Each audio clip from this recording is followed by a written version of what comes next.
Hey, good evening, ladies and gentlemen. How you doing? This is Frostbyte. Thank you so much for coming in and hanging out with me today.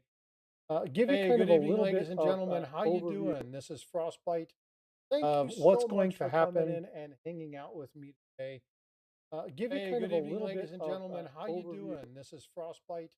Thank you of what's so going much to for coming happen. in and hanging out with me today. Give you Hey, kind good of a evening, little bit ladies and of gentlemen. How you? over. Sorry about that. Had a little bit of feedback going on, and I was echo. Let's get that taken care of. All right. Well, I hope you all are good. Thank you all for being here. I appreciate you coming in to the stream today. Today, we're going to be doing something a little bit different. Today, we're going to be talking not just about coins, but we're going to actually be About that, talking had a little bit of about feedback going on. American history. We're going to be looking at why and what happened in our nation and what we need to do or what happened in order for our nation to become the land of the free. We're going to be talking about a number of different elements, looking at things like um, the various wars, the colonies, the relationships that happen with differing nations, some of the pros and the cons that happen. We're going to be talking about various forefathers. We're going to be looking at a bunch of different elements. Now, on the screen, you're going to be saying, excuse me, you're going to be seeing a bunch of imagery. If you're looking at the vertical mode, you're going to be seeing it down below. If you're looking at the horizontal, you're going to be seeing it all over the place.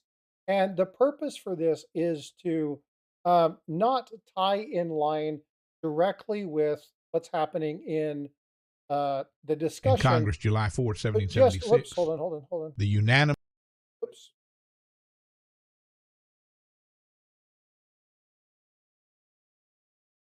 started that a little bit too soon. Get that out of the way. Um, Trying to get set up here, and for some reason, I just hit the wrong button. All right, here we go.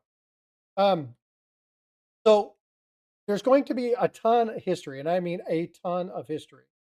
We're going to be looking at just the whole thing across the board. So I don't expect anybody to be here the entire time. If you are, great.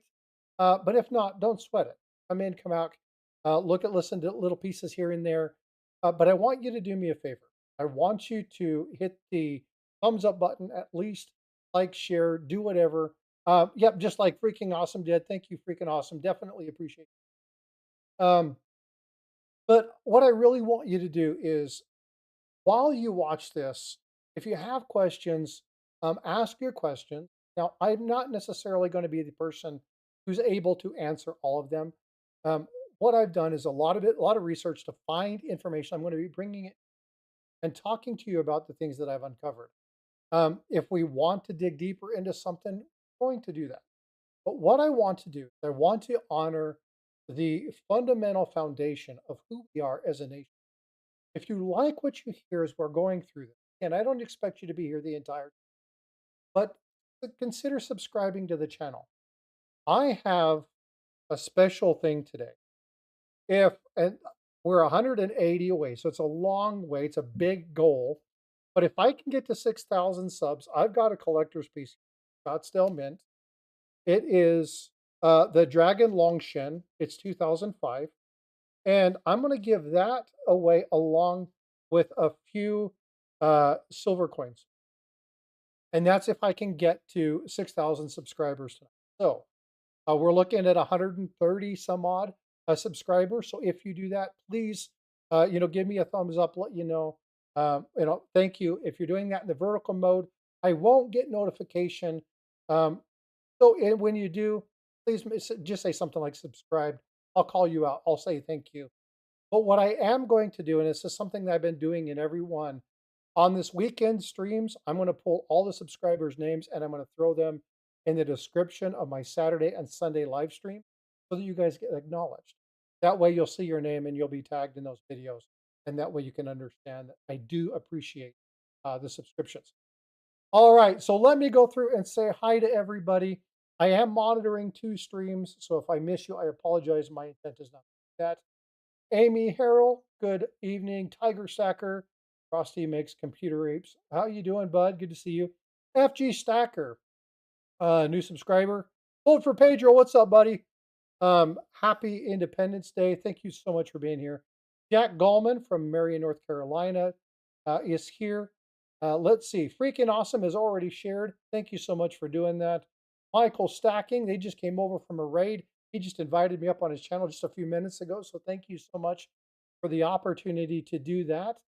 And I'm going to go ahead and I'm just going to dig straight in. Now, if it sounds unrehearsed, hey folks, I've wrote this script over the course of the last bear with me. Again, I'm not a historian. So if I fumble, understand that I too. All right. So why do we celebrate the 4th of July? What a great screen for this one, right? We the people, the Declaration of Independence. Do we celebrate the 4th of July in the United States? Celebrate just that, the independence. We consider this a very momentous day. This is when brave leaders signed a document that declared freedom against tyranny. Now, we cherish this freedom. This is something that every true blooded American really wants to do. Thank you so much for the super chat. 4.99 Tiger Stacker. No one likes just giving him money. I'm testing. Don't tell Frosty. He's funny. Thanks for the super chat, Tiger. Definitely appreciate that. And just so you know, if you give a membership or if you do super chats, your name will show up down below on that horizontal mode. Feel free to do that, but I don't require anybody. Oh, Jack Gallman just retired. Congratulations, everybody. Give Jack a hand. Congratulations on the retirement, dude. That is awesome. And what a great day to do that on. Get to celebrating a long weekend. Um, hey, Dimebag, what's going up? Good to see you. What's up, Jackknife? I appreciate it. No worries. You guys lurk all you want to. Okay, so let's go back into this. All right. But one thing that people have to remember when they talk about the 4th of July is the cherished freedom didn't just happen overnight. Our freedom wasn't easily won. Countless lives from multiple nations were lost in the struggle for independence, and the struggle for freedom. And this is very important because it was a culmination of a long journey, a very challenging journey that began many years before the Revolutionary War. This started when the first courageous Europeans sought out to settle a new and recently found and untamed land. So, as I go through this narrative, as I talk about this thing, I want you to take notice. Listen to some of the things, listen to the major events, the choices that were made, the battles that happened. I want you to listen to step by step breakdown of distant colonies separating themselves from a monarch, walking away, forming their own brand new nation. And again, this wasn't a sudden burst of rebellion. This happened over time. It was a very organic growth. And so the very act of colonization in this particular one was a very unique experience. And you're going to see throughout this time, the first people to come across were not adaptable. In fact, they were far equipped from it. They didn't weren't planned. They didn't know what they were doing. And so we're going to see a lot of this. But what did come out of this is a deep-seated love and appreciation for being able to locally control and govern our own body. This is the tenet. This is the basis of freedom. So in all of this, where do we begin? Where do we first start this? Well, we have to start at the founding of Roanoke, which is just before the birthplace of the place we all know, Jamestown. So, what happened with Roanoke? Well, Roanoke was one of the first attempts of English settlers to come over. Now, this was more of a military style base. Severe consequences for not following the things that needed to be followed. There were very harsh environments, and the colony was set up to kind of structure itself as a launching point for gold exploration, silver exploration. Most of you are stackers or collectors, and many of you know that we call gold and silver God's money. But it was one of the driving forces, the potential for wealth, that actually led people to come to the new nation. Now, we're going to see that during this founding of Roanoke, A lot of the people who came here were ill equipped for that. Not only were they ill equipped, but by 1590, many of the settlers had mysteriously disappeared. They just vanished, disappeared. They were gone. And this leaves a lasting question. What happened to the remaining people? Were they captured? Did they die? Did they go away, try to find a better place? Whatever happened to the remaining people at Roanoke? Well, one thing we do know is that despite the setbacks that happened, the crown said, we need to go back. There were very expensive merchants who had invested a lot of money, and they were saying there's too much potential for wealth. We've got to go back. And they're like, well, we've lost a whole group of people. We don't know that we can do this. And so they stood in front of each other and said, hey, we just finished negotiating with Spain. This was 1604. We have economic pressures. We have a looming war. And we've got to come up with a way to bring money back to England because we've got to be able to finance this. And so, because of that, there were more renewed investors in the war. MLZB, what's up? Thanks for coming in. Appreciate the subscription. So, James the First, King James the First, decided that he was going to grant two distinct groups access to be able to charter the trip back over to this new land. One of them was the Plymouth colony. We're all very familiar with those folks. And then the other one was the London Company. Now, what the people don't know about this is the London Company. See, the London Company actually acted more swiftly than the Plymouth colony, right? The Plymouth Company did send people out. We know them, the Pilgrims, and they landed at Plymouth Rock. We know that story. But a lot of people forget about the founding at Jamestown. And that happened because the London Company took such swift action and came over with the Susan Croissant, the Godspeed, and the Discovery. They carried 105 people, and the voyage, which began December 1606, was just like all the other ones. It was fought with pressure and problems. People were dying across. I think they only had one person die en route. But when they got there, they finally got to the Virginia coast and they did careful exploration of the area. And then Captain Newport, who was the expedition leader, finally decided that the James River, because of its proximity to the ocean, its availability to get inland, was the place where they were going to choose this. Remember that they came by ship. So all of their stores, all of those items were going to be shipped across. So they had to have a place that allowed for deep port. It had to be able to be uh, trees and stuff like that had to be available. And the river was something that allowed for migration up and down that area. So you could get stores and wildlife and game and things of that nature. Because again, you're in this area, your water was extremely important. The problem is that the area in which they docked was very prone to, um, because of the swampy conditions, because of where they were located, was very prone to diseases. There was a salty, brackish water. It was very swampy, and because of this, one primary disease, as malaria, really kind of took hold, and widespread disease really screwed with the colony at Jamestown.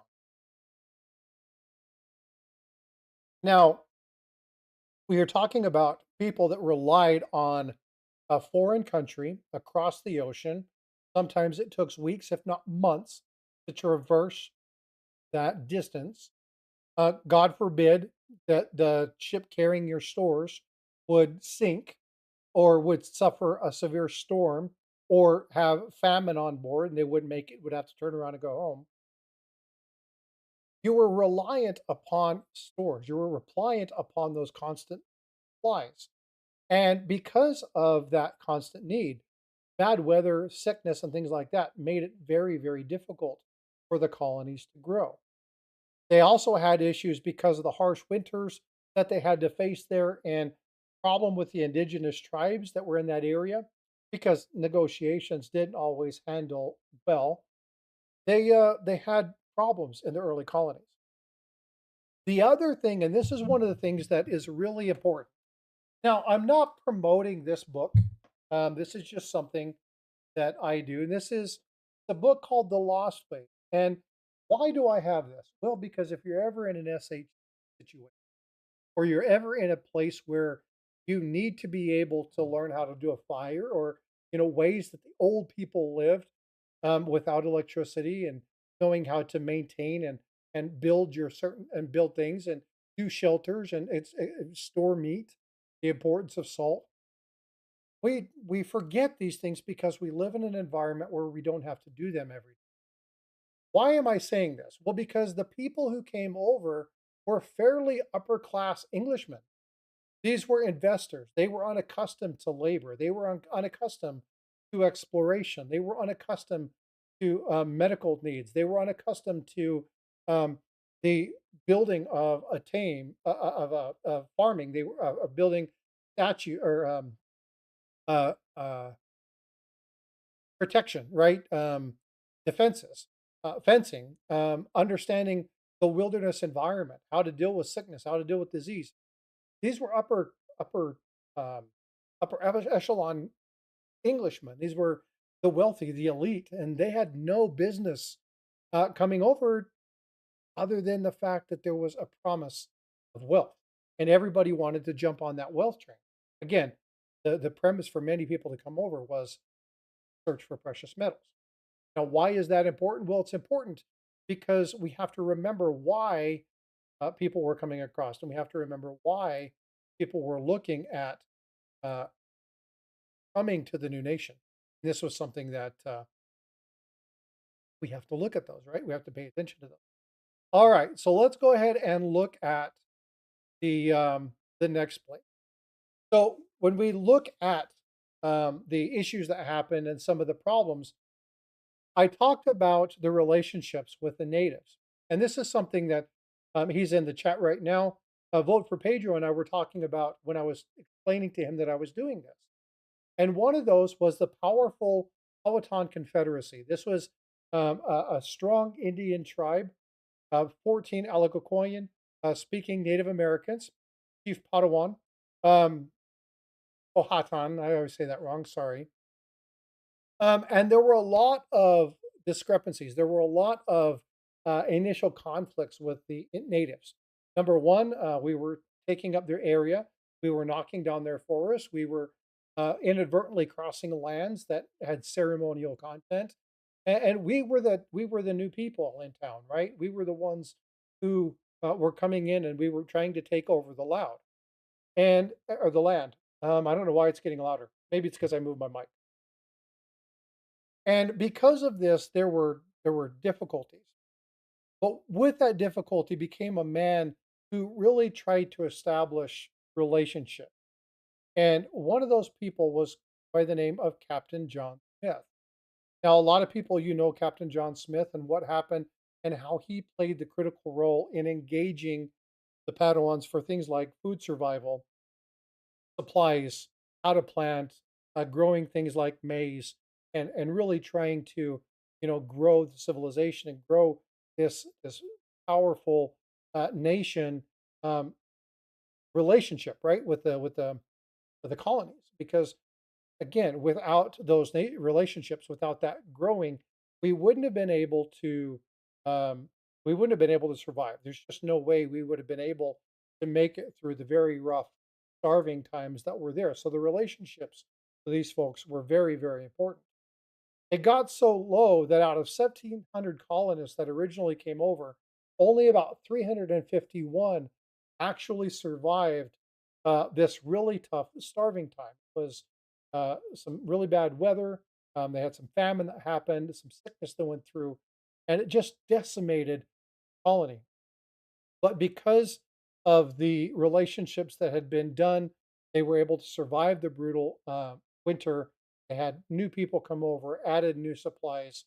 And then by 1622, that originally 300 people ended up becoming back up to 400 in 1617. And then by 1622, just 5 years later, it had grown back up to 1,240.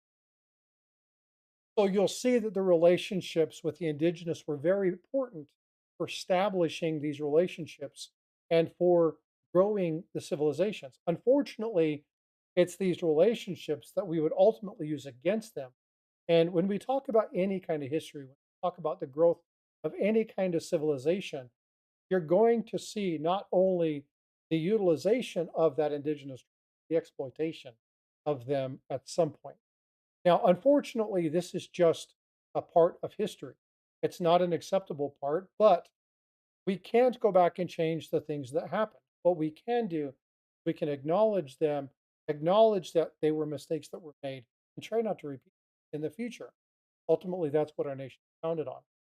Again, folks, I appreciate you here. If you're here and you like what you're seeing so far, you like the history, consider subscribing. Again, it's free for you, but it really does help the channel. And if I can get 170 subscribers at the end of this presentation, a couple hours, I'm going to be giving a collector's piece from the Scottsdale Mint away, along with some other things. I do have some random giveaways to be giving to people in chat. So if you are in chat, please do me a favor, make sure you're chatting, hit that like button, and let me know that you're here.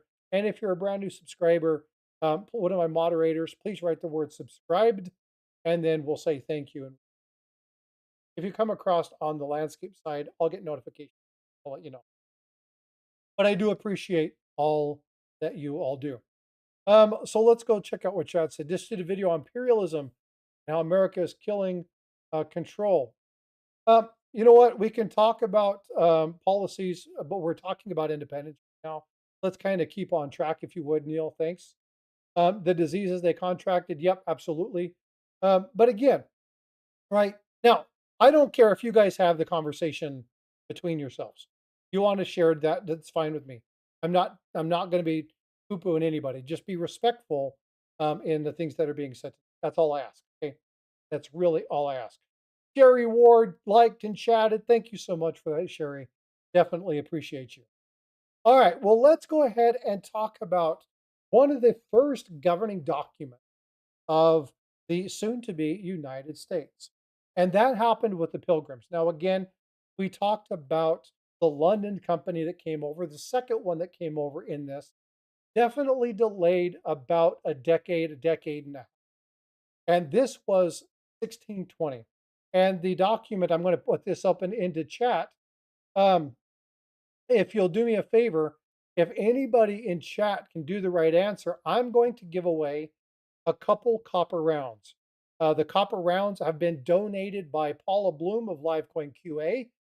And so if you can tell me the first governing document that was issued in 1620 that basically allowed us a governing structure, the first one that actually governed our nation, then I'm going to write your name down and I'm going to send you um, one of these two sets of copper rounds. And I've got the photo. I'll have to pull it out here in a minute.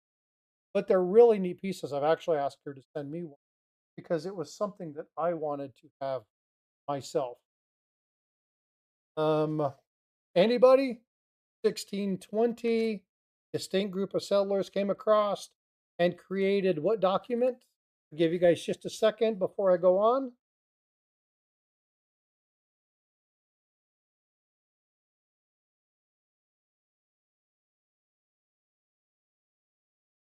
Any guesses? Great Scott, Articles of Confederation. No, that is not correct. This came a little bit later.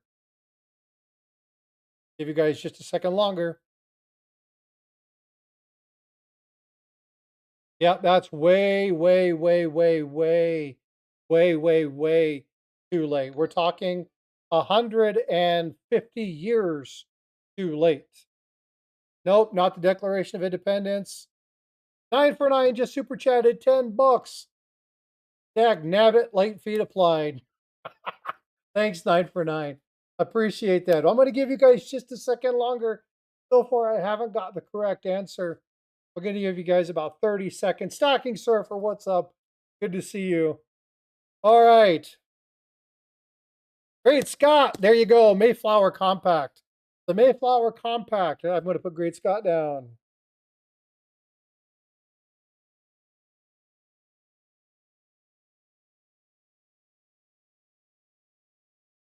Okay. Great Scott, email me. And let me know that you got the copper rounds, okay? I'll make sure. I got a few more of those to give away. But the Mayflower Compact, yes. The Mayflower Compact, which came from the primarily religious Pilgrim separatists, was founded on the ship. They actually took that element and forged the rules and the governing. They said this is what is going to govern us. They actually broke that down because what they understood is if they went and they took it upon themselves to land without some sort of elective structure, without some sort of court-based governance, without some way of making laws and applicable justice, they knew that they would be deemed to repeat the problems of the previous colonies. And what they wanted to do is they wanted to make sure that the Plymouth colony survived. And the early successes in having the court system and having these things in place was extremely important. David Carlisle says that he had it beforehand. Um,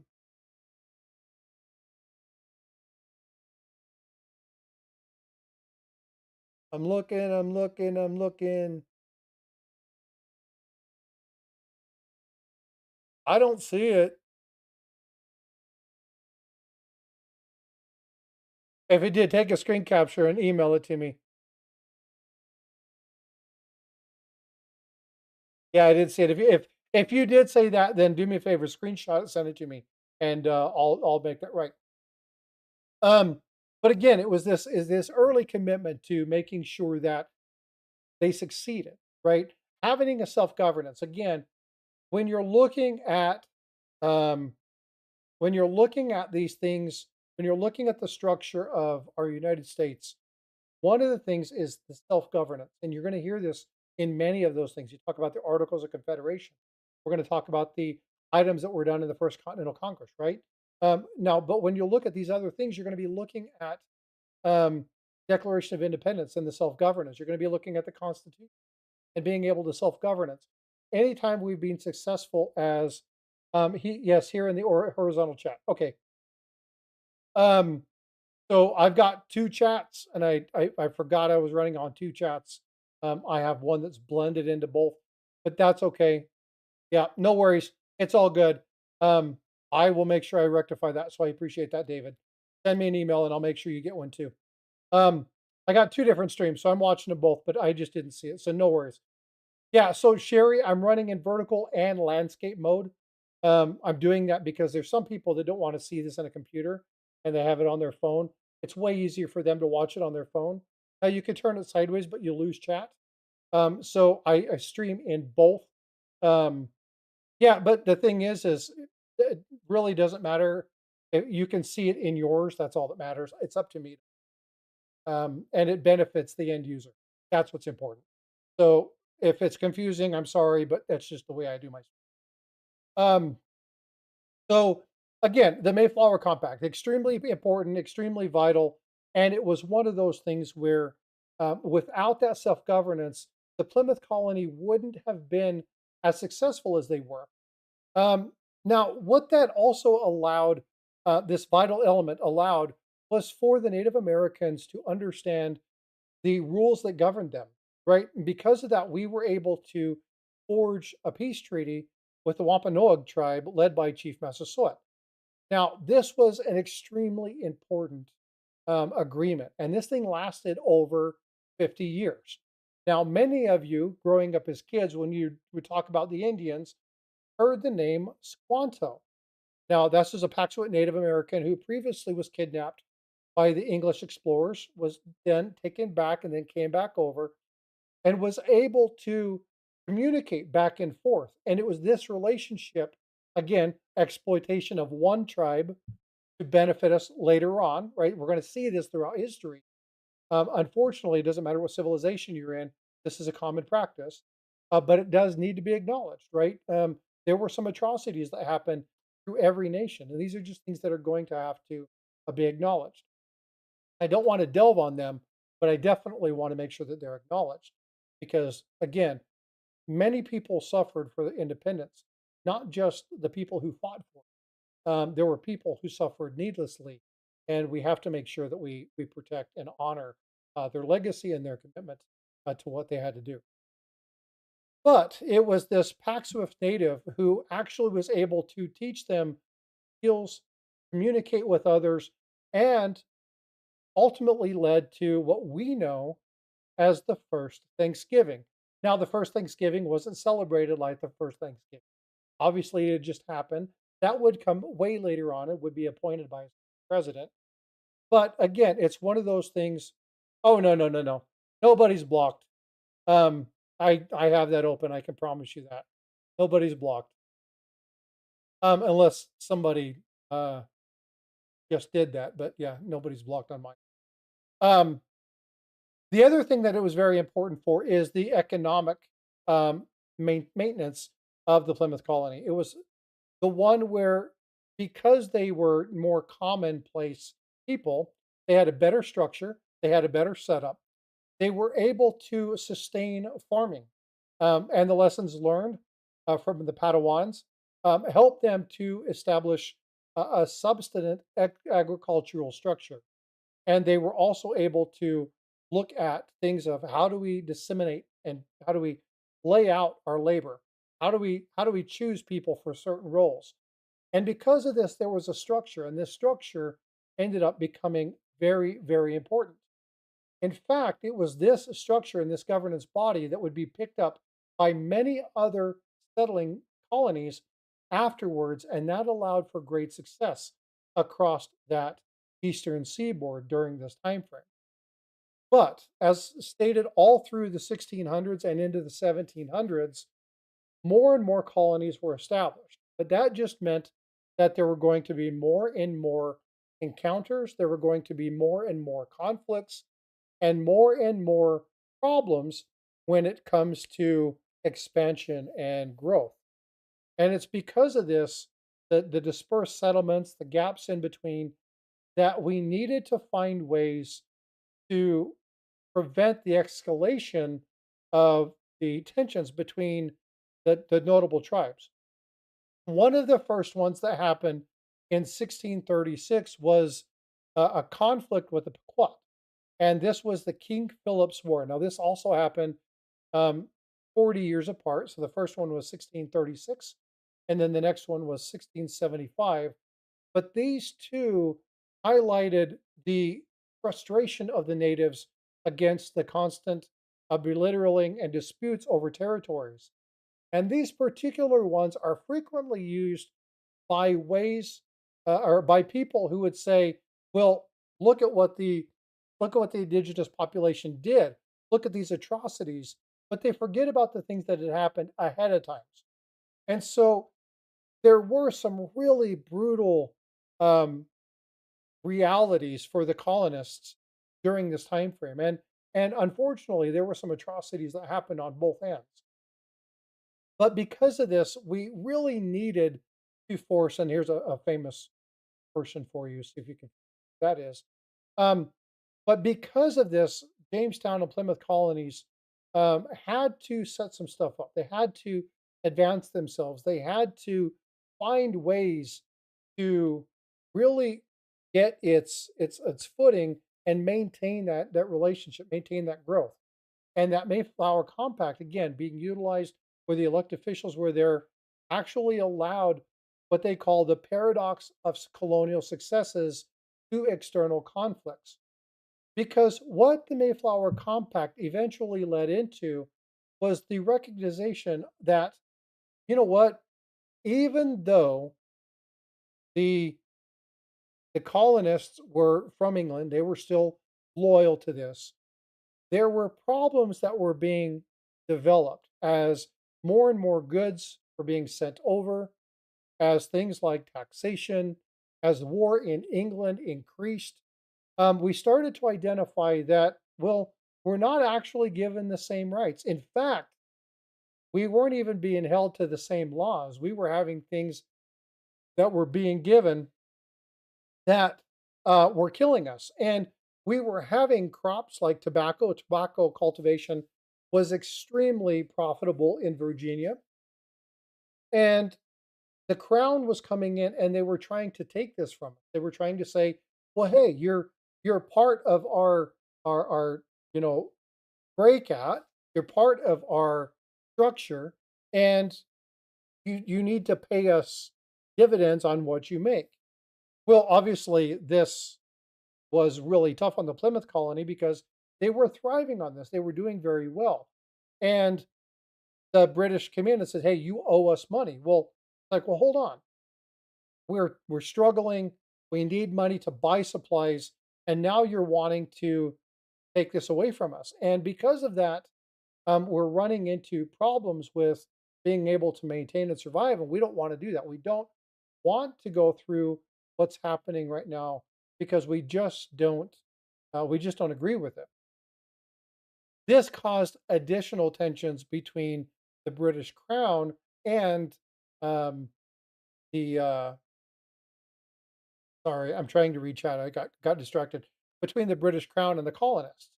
Now, this is one of those things where I read at the very beginning that this wasn't a just a singular onset. There were a bunch of little things that happened during this time frame.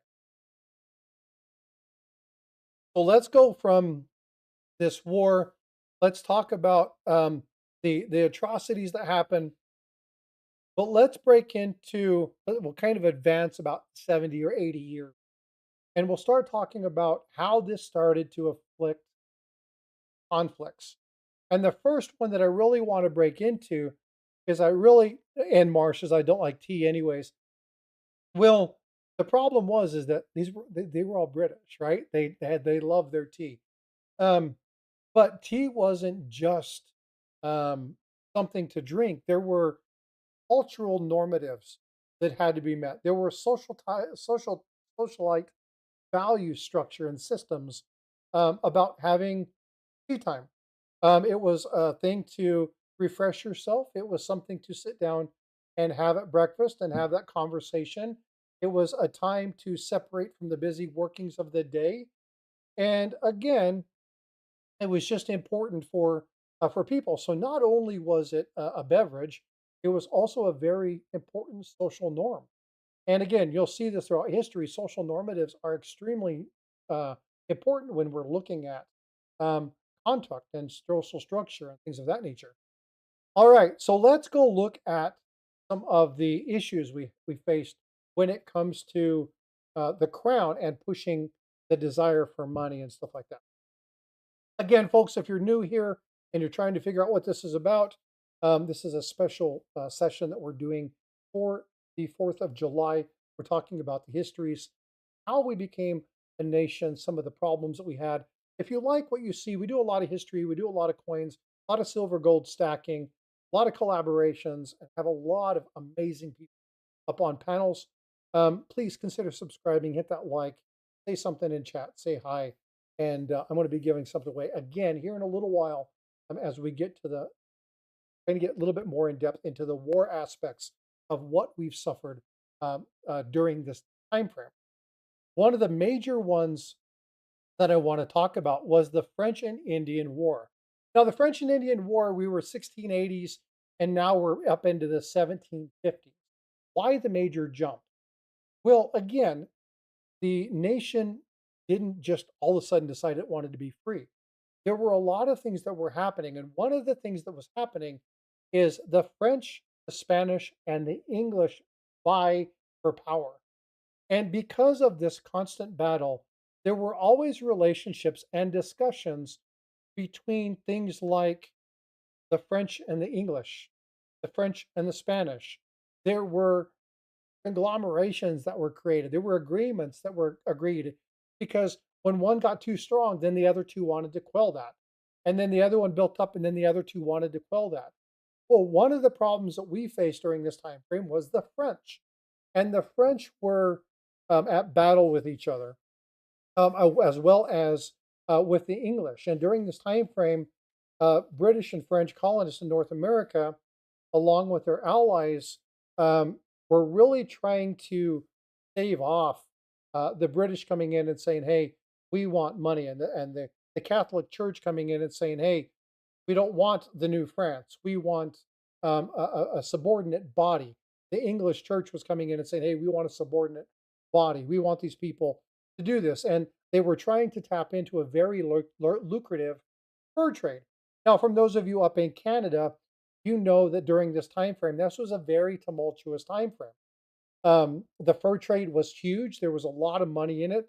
Not only was it something that was um, important for clothing and protection, it was also something that was utilized to ship back and to trade. Right, these were things that were traded with the locals, with the natives, or they would trade with us for silver or tools or weapons or things of that nature. It was very important for us to be able to establish those things, and the fur trade was one of those. But because of this competition, and because of this engagement of the altering nations, this led to a major competition with the conflict known as the French and Indian War. Now, this lasted about 9 years, 1754 to 1763. And in North America, it was a very significantly larger theater than we had ever experienced. Now, we had experienced something called the 7 Years' War. This was key battles where the British victories, like Louisburg and things like that, were crucial over waterways and keeping the French out of certain areas. But this particular one was very large, and it included aspects of Canada as well as what we consider the colonies in the Northern America at this time frame. And it was huge, and it went all the way till 1763. And then there was something that happened, and this is not the first time we will hear these words. We will hear these words multiple times, and that is the Treaty of Paris. Now, understand that the Treaty of Paris was not a one-time thing. The Treaty of Paris actually happened a number of times. And you'll hear these things called the Treaty of Paris, the Paris Accord, the Paris Acts. There's a number of these things throughout history where we went to France and we agreed on the terms and conditions of a surrender, the settlement of lands, the disputation, the dispute of borders. There were all these things that happened during this particular time frame. And because of the Treaty of Paris in 1763, this ended that particular set of conflicts. But the terms to this was that France seceded, hold on, so I said that wrong, not seceded, France ceded. There's ceded and seceded. One is to totally leave, and the other one is to give portions of. This was ceded away all of its territory. When you hear the Indians secede lands, it means that they got to keep a portion of them.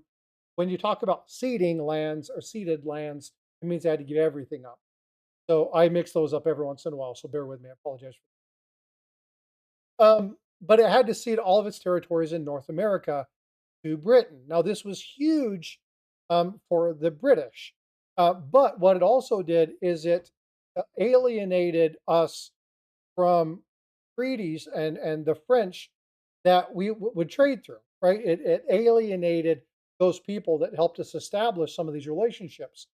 So even though for the nations it was a good deal, it wasn't for the locals. It wasn't for the people who lived here because it actually ended French colonial rule in North America. And many of these things brought relationships with the indigenous tribes.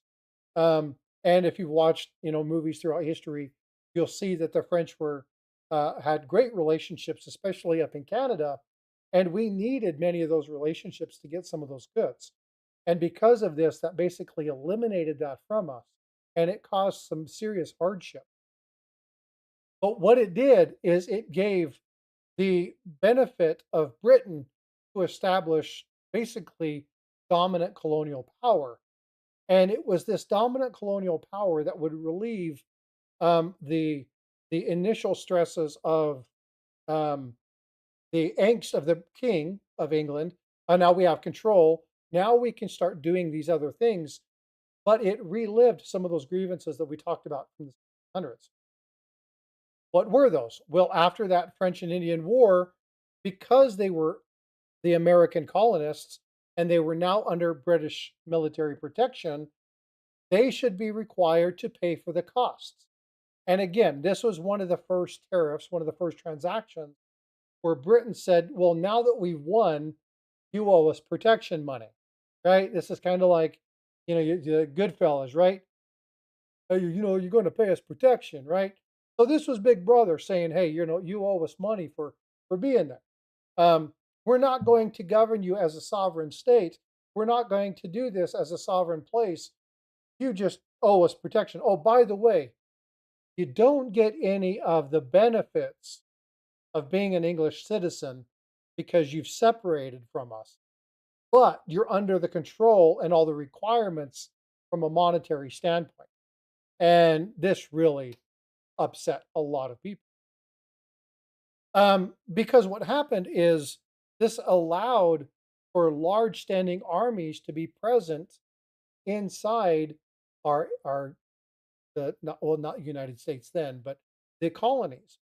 And this was a major problem because not only for France, not only for Spain, but this caused tension with those nations. Why? Well, because when you have large standing armies, then anybody who is on your border is at risk. And so both the French up in Canada and Spain, who had the central portion of the United States all the way into what is now California and up north, they had that whole area was under Spanish control. Now we started to stick our nose into the Spanish business and the French business. And so more and more troops were being brought over, larger and larger British forces were being come over. And now we have this giant standing army. And this led to something called the Pontiac Rebellion just a few years later. Now, because of this, the British had adopted what they call a handoff approach, which is or which led to something called salutatory neglect. All right. So here's the next one that I'm going to ask to the audience. So if you're listening and you can Google this, I don't mind. What was salutatory neglect? Do you happen to know what it is? If you can put something in there, look it up. Try to find out. Many people don't even know what this term is. But salutatory neglect is one of the items that actually was the second pin in our pin cushion that caused us to explode. I don't know if you've ever seen the example. I wish I had a balloon. You could put a piece of tape and put a balloon and stick a needle through it, right? And so you do that and the needle doesn't pop, or the needle doesn't pop the balloon. It actually can be pushed in and opened up and it will pop. And so they had put the tape over there, which is the standing forces, but the needles were getting pushed in, right? We were seeing more and more needles. The salutatory neglect was the second item that really, really stood out and made us frustrated with the British rule. Why was that? Very good. Um, Anybody else said that it refrained from enforcing trade law? Well, basically, OC, that's correct. It was an unofficial British policy that basically said you're responsible to all the laws and requirements. However, the standing army is not. And what they would do is they would actually hold mock items. Now, you're going to see this very specific language in the Declaration of Independence. So, when I have Bernard read that later on, you're going to listen to the fact that they talk about salutatory neglect. You're going to hear them talk about the fact that you made special trials. You took the guilty, the murder that was being created by the army, and you basically waved it off. And so you held us to the statute. We were held to crimes of murder and thievery and not paying taxes. However, the army was not, and that was the salutatory neglect. And that was a massive, massive issue for the members of the colonies. Again, folks, if you're here, please hit the thumbs up, subscribe, check out the channel. There's a lot of great information. This is a special one. We primarily talk about silver coins, stacking, collecting, how to protect yourself. I'm big on how to protect the community against things like counterfeiting and giving you good information. So again, if this is something you like and you're just listening, please hit that thumbs up, subscribe to the channel, and set those reminders. I do want to say something else. If you were in chat and you haven't watched the short that I did regarding July's contest, please go check that out.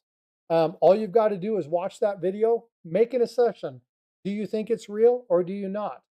Put the comment in chat, subscribe if you would, and you have an opportunity to win some silver coinage. So that's free to everybody, no cost to do that. And again, there's no wrong answers, just only opportunities to learn. So go check that out. If I can have somebody, OC or somebody, throw that link in there, I would greatly appreciate it. All right, so let's go ahead and break back into this. So, one of the issues with statutory neglect was a proclamation made in 1763. Now, this was shortly after the war, and it happened with a forbade of a settlement in the Appalachian Mountains. And what they wanted to do is they wanted to prevent any future costs from conflicts with future Americans. Now, why would why would the British want to do this? Well, because they were having to protect, and so you have to maintain it, you have to have troops, and that becomes very costly. And so what they didn't want to do is they didn't want to have to maintain that with their own dollar. What they wanted to do is they wanted to utilize the resources, the wealth, the money that was coming up, the taxes on trade to pay for these particular things. Now, these things were things we were doing on our own, but now they wanted to pay for them to do something we'd never really asked them to do. So they wanted to be present, but they didn't want to give us anything. But they had to maintain that level of control because, again, having that standing army in the colonies was a step towards expansion and pushing those borders with Spain and France, not only just in Canada, but across what would be Spanish territory in the central US. So as they did this, they issued this proclamation, and what the colonists did is obviously looked at as an infringement upon economic opportunity and growing the resentment across the British Crown. Now, from this, we talk about what happens and what was going on in the frustration. But after a while, statutory neglect did end. But it ended with something that was even worse, and that was what was called direct control. Now, the acquisition of the new territories meant that British had to increase their responsibilities. They had increased challenges. They had to manage those territories, and so this required more army. Right? Again, more troops, more lands, more territories, more army. More army, more protection, more money. And you can see that this was a really vicious cycle that was starting to happen. And what happened is they stopped the statutory neglect and said, what we're going to do is we're going to take away your ability to self govern. And we're now actually going to intervene with this thing called direct intervention. This was done through parliamentary power, and this was appointed on the colonists of without, let me say it that way, without their consent. And this was another one of the pins that got put into this balloon that eventually would pop. Again, the Foundation for Freedom was a slow, arduous process. It wasn't something that was quick. There were a lot of complaints, a lot of communication that happened with the Crown and looking at things like, hey, we need to understand that we are good at self governing ourselves. Just give us that opportunity. And the Crown was saying, no, no, no, no. That's not what's going to happen. That's not how this works. We have a standing army, and you are going to follow our rule. Basically, martial law, right? So this had a massive issue where the relationships between the colony started escalating. And even though the elimination of the French in North America was significant, they started to build relationships with the French again because we needed to do that. Now, they were out of the picture as far as Britain was concerned, and they were separated, but there were still relationships there. We still had people who were going to France. We still had people from the colonies, especially up north. You'll see here in Maryland, Maine. In this particular one, the New France of that time frame. This was all taken over by the British, However, there were still a lot of relationships that were there. And because of this, we started to ensure that we could, call on those people in times of need. And you're going to hear about things like Lafayette, who was really important with gaining French support, bounce back and forth between US and French, more for self recognition and growth. But you'll see that these relationships continue to stand all the way through into the Revolutionary War. But because of the removal of the French threat, the tribes now being removed of their protection, because again, the French were way better at the relationships with the tribes of that area than we were. This started to cause even more escalation. So again, we talk about what was happening in the initial one. So they did the statutory neglect. They did this to, say that we want to prevent the rising costs. But what they actually did is they actually increased this. And so, um, James, I missed what you were saying, so I apologize. Um, the clarify if you mean, um, but what this actually ended up doing is it caused more and more conflict because the people who were protecting the tribes at that time, which was the French, had been removed, and so now they were under the much more harsh, less tolerant British troops, and again, this continued to sow the seed of disgruntlement. And so this is something that was um, extremely frustrating. So James, you're talking too conservative. Yeah, I'm not breaking into each one of these. Uh, there were serious atrocities that happened, and I mentioned that already. But I'm not going to. There's no way in the time that I have that I can delve into a specifics. Remember, I'm going all the way into the Revolutionary War. I'm going to be talking about the documents, breaking that stuff down. So yes, I am skirting a lot of the issues. But again, I've stated at the very beginning, there's a lot of atrocities here. It's not to be undermined. But I'm not delving into all of those in depth. If you want to know more about those, we can dig into that. Just send me a request to dig something in, and I'll be more than happy to do that. It's just I just don't have the time right now to do so. So when we talk about additional things that sparked frustration earlier, it was stated that I don't like tea anyway, and we understand that there was the Boston Tea Party, but way before the Boston Tea Party, the seeds of discontent with taxation were already started. And it comes not from taxing, not from being taxed, but from being taxed without a say so, being taxed without representation. So when you see this, people say, well, I don't like taxes. Well, it was never about taxes, it was the taxation without representation.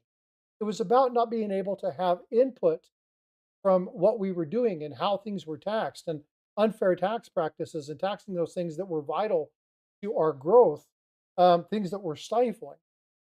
And so the thing that really kind of crushed this and really put a lot of angst in the mindset of the colonists was something called the Stamp Act.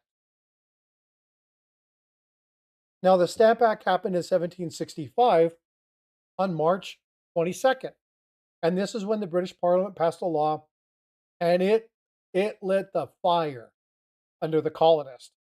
See, this was a direct tax, and it meant that the colonists not only were required to pay it, but they had to purchase a special stamp on paper for all printed materials. This was a tax on paper. Oh, they had to pay for the paper, and then they had to pay a tax on it. And then they had to pay for a stamp for the paper that they bought. And it just got worse, right? There were more and more issues like this. Essentially, what that meant is that legal documents like contracts, wills, everyday newspapers, pamphlets, playing cards, guys, anything you wanted to do that required the use of paper had a tax associated with it. The rationale for this was the British military troops were still paying for this very costly war that they started. um, and that the colonists were responsible for paying that protection fee. They want to do the protection fee, but they were against that. You see, they had already put people in. They had already volunteered for that. They had already contributed for the war effort. And now they were saying, well, you need to pay more. You need to pay more. And it becomes more and more and more and more. And now that in peacetime, there was no longer a balancing force, i.e., the French, because the French had been eliminated, the only people that the colonists really had was the French patronage, which was their army. And so, what happens if you decline? Well, you're going to have people show up at your door, drag you out, and put you in the locks, right? And so it was really unfair. And the colonists, outraged at this, said, "You know what? This is unfair. This is not cool. This is bad. There needs to be the local opportunity for us to determine whether or not we need to pay these. Some places might need to pay more. Some places might need to pay less. Some people may not be taxed on that because it's an exorbitant amount of tax for what they do. Maybe we can tax something else." There was no working through this. It was a virtual representation. It would be like me housing everybody saying, "Oh, in order to put anything in chat, you need to pay me 25 cents." None of you would be here. You all would leave, or no, at least nobody would chat, right? But we didn't have the opportunity to even do that. And so this was very, very frustrating and unnerving to the colonists.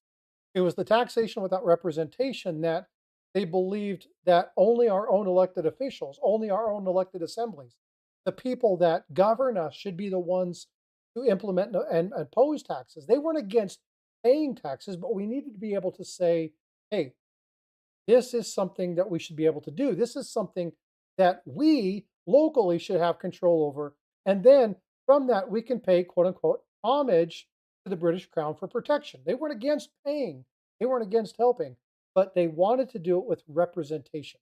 Again, we wanted to sow the seed of independence. We wanted to be able to be our own independent set of states. And this, again, was another one that lit that particular fire. If the British Crown would have been lenient on this particular item and not so militant in their action, we might have seen something a little bit different. But again, just another pin in that balloon ready to pop. I really wish I would have done the balloon thing. I just came up with this analogy a few minutes ago. I would have loved to have done that because it'd have been great to show the example of that live. Um, but again, so outraged, obviously, people started the outcry reality, or the reality of the outcry, which was no taxation without representation. We know that they started to protest, and some of these were boycotts in British goods. Some of these were damaging um, the goods themselves. Now, one thing that I want to be very clear of, we hear exactly, James. Yeah, we never asked for it, it happened. But one thing that we hear, and I'm talking about modern times, I'm going to reference the events in California right now. We see the the rallies, we see the protests that are occurring, and we see the damage and destruction of things that are happening. And so when you look at this, what was very important about this was that they didn't damage property. Now, what they did do is they damaged and boycotted the goods. Why did they do that? Because the only person that would be out any money wasn't the person who was taking their ship across. It wasn't the captain who was paying the soldiers or the people to protect or his sailors. It wasn't the commerce person, it wasn't the fur trader. What it was the good, the British good. That's what was being ruined. It was the goods themselves that got dumped into. We didn't go through and destroy the ships when we did the Boston Tea Party. We just dumped the tea, right? They were very respectful. When it was all said and done, it was like, all right, John, sorry about that. We didn't mean to frustrate you, but we'll see you next week. Tell your wife and kids hi. We're not happy about this. You know what I mean? I mean, it was probably not that friendly, but you get the gist of it. They were there to damage the goods. It was still about relationship. It was still about commerce. because they needed to have and protect those things in order to maintain the welfare of their colonies. It was very important to them. So it's important that people understand this. Now, from this, the boycotts definitely damaged British trade, and it did two things. Now, it did put pressure on the British merchants, and they knew it was going to because you have intercolonial unity, right? So you have the unity across the colonies here in the States, and then you have a must-need transport, but nobody wanted to do this. So in order to, yeah, exactly. In order to do that, how do you how do you get people that their goods are being trashed every time they're not making any money, they're not making any profit? How do you get them to do that? Well, Parliament finally said enough. So on March 18th, 1766, just a year later, Parliament passed the Declaratory Act. Now, they did repeal the Stamp Act, but the Declaratory Act was an act that asserted that the British Parliament asserted the full right and authority to legislate for the colonies in all cases. Now, I want you to think about what this means. This meant that, and again, if you're in the colonies at the time frame, you're talking about wanting your independence. You're fighting for your right for freedom. No taxation without representation. And what happens? They come back and they say, well, we're going to file this declaratory act that says you don't have any rights. You're our citizens. And therefore, if you want to dispute anything with us, we're just going to say no. And from that was the fourth of five or six of those needles that would eventually get pushed into this balloon. And I apologize, I having a drink. Talking a lot totally dries out the throat. So again, a year after the Stamp Act was repealed in 1767, there were a whole lot of laws, and this Townsend Act was done. Now, these imposed direct taxes or duties on goods imported into the colonies. Now, they were glass, lead, paint, paper, and tea. Of course, we're going to see this tea come again. Again, we have this taxation without representation. They viewed this as a blatant disregard of their complaints. Now, remember,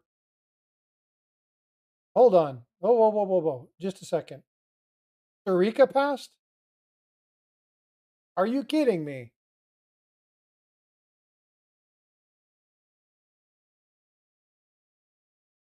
Is that what I'm reading?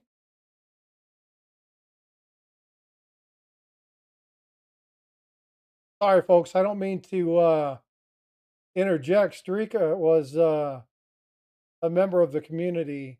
Did Starika pass? Holy cow. I didn't know that. God, I pray for grace and comfort for their family. Just put a level of protection over them and help them, their family come through this. Um, please, yeah, that's really sad.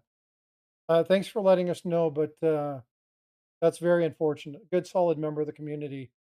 We'll need to keep them in mind. So thank you for letting us know. They'd definitely be missed. I'll uh, I'll reach out to Nick. Thanks, David. I appreciate it. Yeah, that's sad because Tarika was a solid member of the community. That's very unfortunate. Um, yeah, again, prayers. If you guys would, if you're the praying people, please offer one up for them. I appreciate it. Ah, that got me in the gut. Um, now, when we get to the Towns Act, oh man, I got to refocus. Hold on, that's kind of a bummer. Um, when we get to the Townsend Act of 1767, what we saw again is a blatant disregard, because again, the true purpose of these acts were to raise revenue to help pay down Britain's debts. again, we talk about French Indian War, the 7 Years' War. We talk about the support that they needed because of a struggling East India Company. And again, it was important to the vital aspect of um, Britain. But again, blatant disregard and taxation without representation. And they finally looked at those things like the Magna Carta.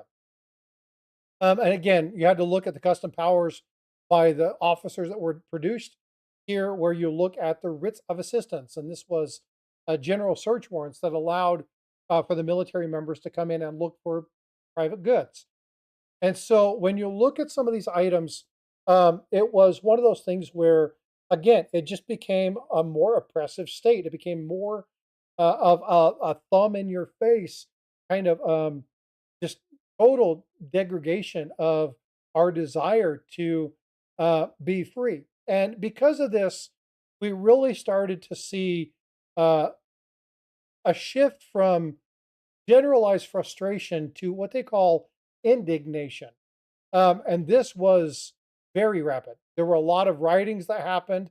John Dickinson's letter from farmers in Pennsylvania was extremely powerful that urged colonists to resist paying the taxes. Um, they were articled by the constitutional agreements in Parliament. They looked at these, they were very important. They called these non important agreements.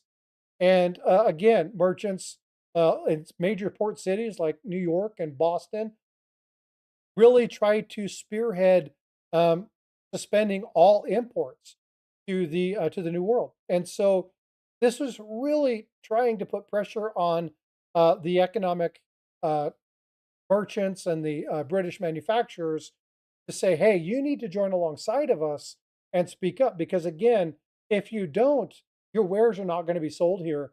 And we're going to have to find some other places to get that. Well, where would those other places be? Well, they would be with the relationships that we had established a decade or a century earlier with the French and the Spanish. And you would see more and more relationships growing. One of those people that started something called the Committees of Correspondence was Samuel Adams, not to be confused with the beer, which is good. But this was one of these people that really wanted to spearhead this. And the committees were essentially the networks of dedicated individuals who wanted to look at ways in which, in peaceful means, okay, letters, ideas, mutual assistance, debating strategies, how to defeat imperial policy. They weren't opposed to um, rallies. They weren't opposed to frustration. But what they really wanted to do is to educate townspeople on their constitutional rights and the perceived threat by the British Crown. It was more activism than it was anti-establishmentarianism. It was more of a grouping to discuss ways than it was a direct uh, uh, treason against the crown. They wanted to find peaceable ways to really get that information out there.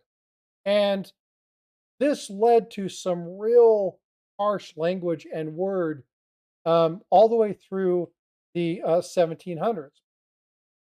And by 1774, nearly every colonial assembly had established its own committee of correspondence. They had actually created a cohesive network that unified the resistance. They shared the same general attitude, and we had a purpose as a colonies. We had a full on purpose, and this demonstrated that intercolonial cooperation, that one step towards unity. And what would that one step towards unity be? Well, the Declaratory Act. Now, this was a passage, the Declaratory Act was the same day as the Stamp Act, which was repealed for more legal formalities, but it was the political statement of Britain's unwavering commitment to parliamentary supremacy. The declaration was in direct contradiction to what the colonists were. They didn't like this virtual representation, and they finally said enough. And because of that, what they would do is we would lead to our first bloody confrontation and that was the Boston Massacre. Now, the Boston Massacre happened on March 5th, 1770, where there was a small disagreement between a wigmaker apprentice and a British soldier. And it quickly escalated into a large confrontation where a crowd gathered, and then they started taunting the snowball or taunting the soldiers. And how did they taunt them? Having a snowball fight. They threw snowballs at the soldier. However, this was meant to just kind of piss them off, being a nuisance, being annoying. Because the one thing you'll understand is if you ever been to the Crown, or you ever gone to England, you've ever stood at one of the things, one thing you never do is you never touch. Shut that door, please. One thing that you never do is you never touch a British soldier. That's kind of a taboo. You just don't do it. And in this chaos, in this gripe, in this fight, whatever, what happened is a soldier was bumped. They were shoved. And whether it be an accidental firing or whether he got scared, he fired his musket. And that one single shot um, was then received by the other soldiers, and it started this firing. Now, they call it the Boston Massacre. And this is where political play on words becomes a little bit, you have to understand the history to really understand what they're talking about. How many colonists died? How many soldiers died? Uh, Not very many. Okay. Um, Now, when we talk about the number of colonists that died from that, it was five. Five. Five colonists lay dead or mortally wounded, in court, including a guy named Crispus Attucks, who was considered the first casualty of the American Revolution and later became the symbol of the abolitionist movement. Now, afterwards, the soldiers were arrested, they were put on trial, and they were defeated by John Adams and Josiah Quincy, who demonstrated that the colonies could have conduct a fair trial for those who had been harmed, even their own citizens. But the soldiers were acquitted. Two were found guilty for manslaughter, but they were branded. That's all. They were just branded for their punishment. And this really, really set people off because this was a political disaster. And when I have Bernard talk about the Declaration of Independence, what's going to happen is you're going to hear language about something that says unfair trials. See, in this particular case, the unfair trial was that, if we were to do this, it would have been hanging, it would have been treason to the crown. However, for the soldiers, they just were branded for manslaughter. And this really, really became a political disaster in Britain. Leaders like Samuel Adams and Paul Revere seized the moment and started doing a big propaganda push. I mean, a big propaganda push.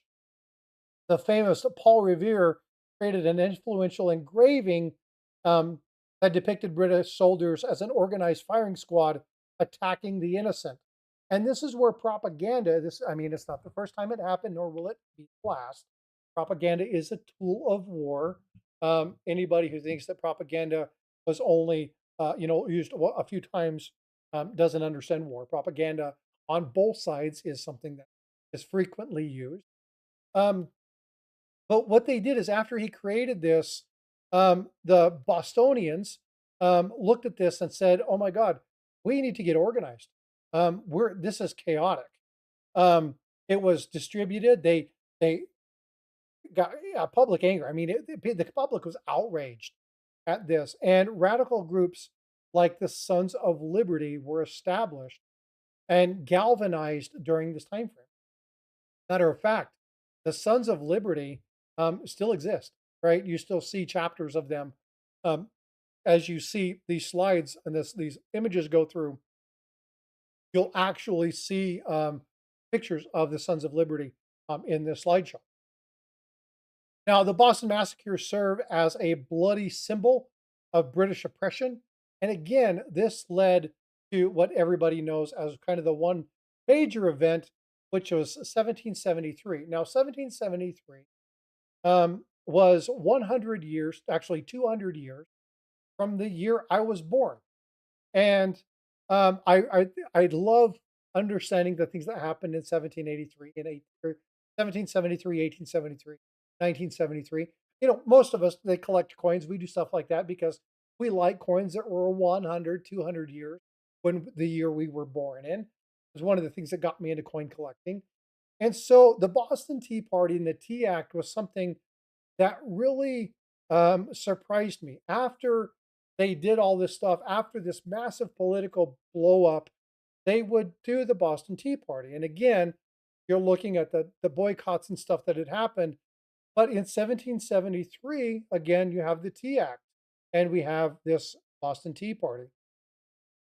Well, the Sons of Liberty, obviously outraged by this, pulled together 50 members, disguised themselves as Native Americans, and boarded the British ships, the Beaver, the Dartmouth, and the Eleanor. They docked at Griffin's Wharf, and they surprised peaceful protest. They just dumped everything. They didn't destroy everything. They didn't cause all this chaos and all this grief. They just went in and destroyed the tea. That was it. It was just the destruction of the tea. It wasn't the savage burning of the Boston Harbor. It wasn't the massacre at Boston Harbor. It was the destruction of the tea.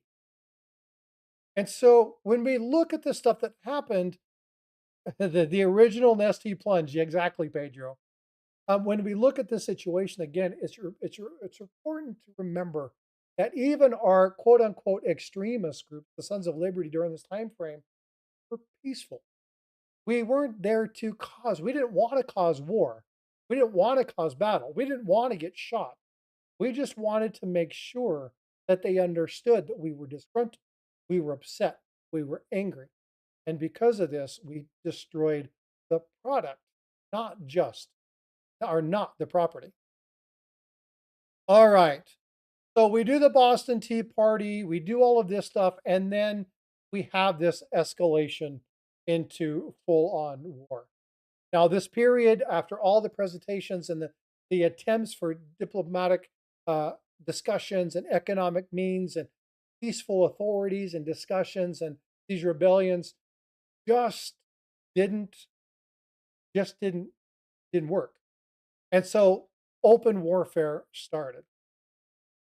Now, initially, the colonial protests were spontaneous and they were reactive. And these violent demonstrations against things like the Stamp Act caused the Declaratory Act. And so every time there was a major interaction, we saw a massive legal move or a massive parliamentary move by the British Crown to seek and take more control because they were being justified in it. But what we had to do is we had to establish a committee of correspondence. We had to make sure that we understood and we could foster and collectively identify and purpose ourselves so that we weren't isolated, we weren't reacting, we were acting. Now, you guys hear this all the time. Happy 4th of July, T Bird. You guys hear this all the time. I tell you, when you're making decisions financially, when you're looking at collecting or stacking, when you're doing these things, act, don't react.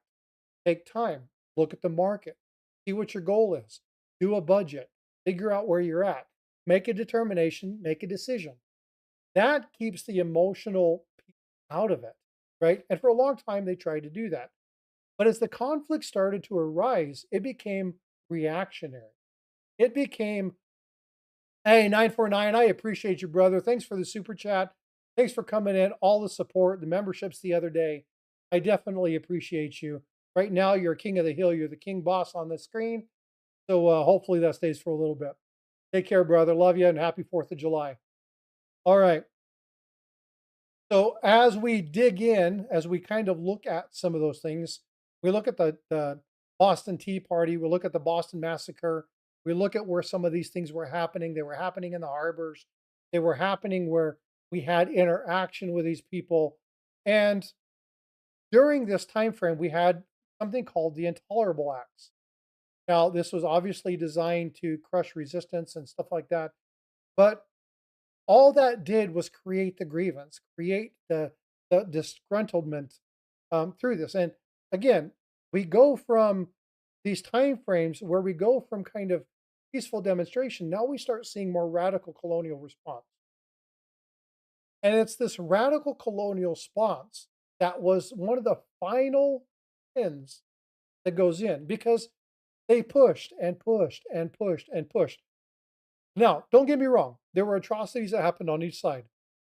There were things that happened. There were belittling and letters that were done and accusations, and some of them just, some of them unjust.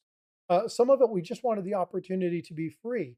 Others we had a God-given right, and they were being taken away from the crown, and we wanted to fight against that. And so the battle then became, um, I should say, the battle. The tip of the spear, the point of confrontation, would happen at Lexington and Concord, and this would be, the shot heard around the world. Under General Thomas Gage, they were stockpiling arms, ammunition, there were other supplies, and again, on the April 18th, 1775, 700 British troops, or also known as Red Courts, under Colonel Francis Smith, were ordered to go to Concord and to seize or destroy the colonial military stores that the British Crown had been told were being stockpiled in that area. And so they were going there, and then we had the alarmers, Paul Revere, right, saying, "Hey, the British are coming, the British are coming."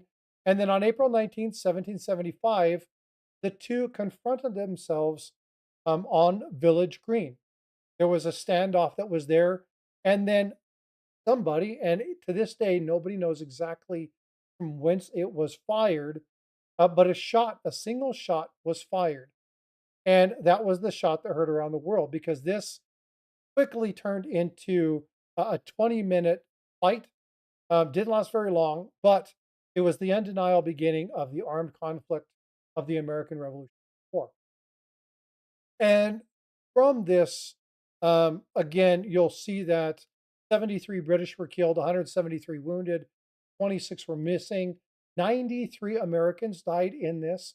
And so it was the first significant loss of life in our establishment as a nation. Now, there were little skirmishes and things that happened, but even the Boston Massacre was 5 people. It wasn't a massive amount of people. This was the first time where there was really significant loss of life. And it was a significant loss of life that on both ends really started to transform a violent colonial revolt. T-Bird, 6 months membership. Thanks, T-Bird. I appreciate that. Thank you so much for being here. Yep, from a grassy knoll. We've heard that before, right? Yeah. Wasn't that used for JFK? I think it was. There in Dallas, right? Didn't that come from a grassy knoll? Amy Harrell, 5 months. Thank you so much for being channel. Folks, I appreciate all the support. I really do. And again, if you're watching, you haven't come here before, maybe you're watching vertical or you're trying to figure out what this Frostbyte coin's about. What is all this American history? We're celebrating the 4th of July, talking about the history of the United States. What led up to the Declaration of Independence? And at the end of this, I'm actually going to have a reading from Bernard read the Declaration of Independence. And we're going to wrap it up with a little bit of what we're going to happen on this weekend. So consider hitting that thumbs up, hit the subscribe button. And again, my goal is 6,000 subs. I was hoping to get a little bit more. So if you could share this out and get people, I've got a really cool giveaway should we get there. But I'll be doing a couple other giveaways. Matter of fact, let's do this.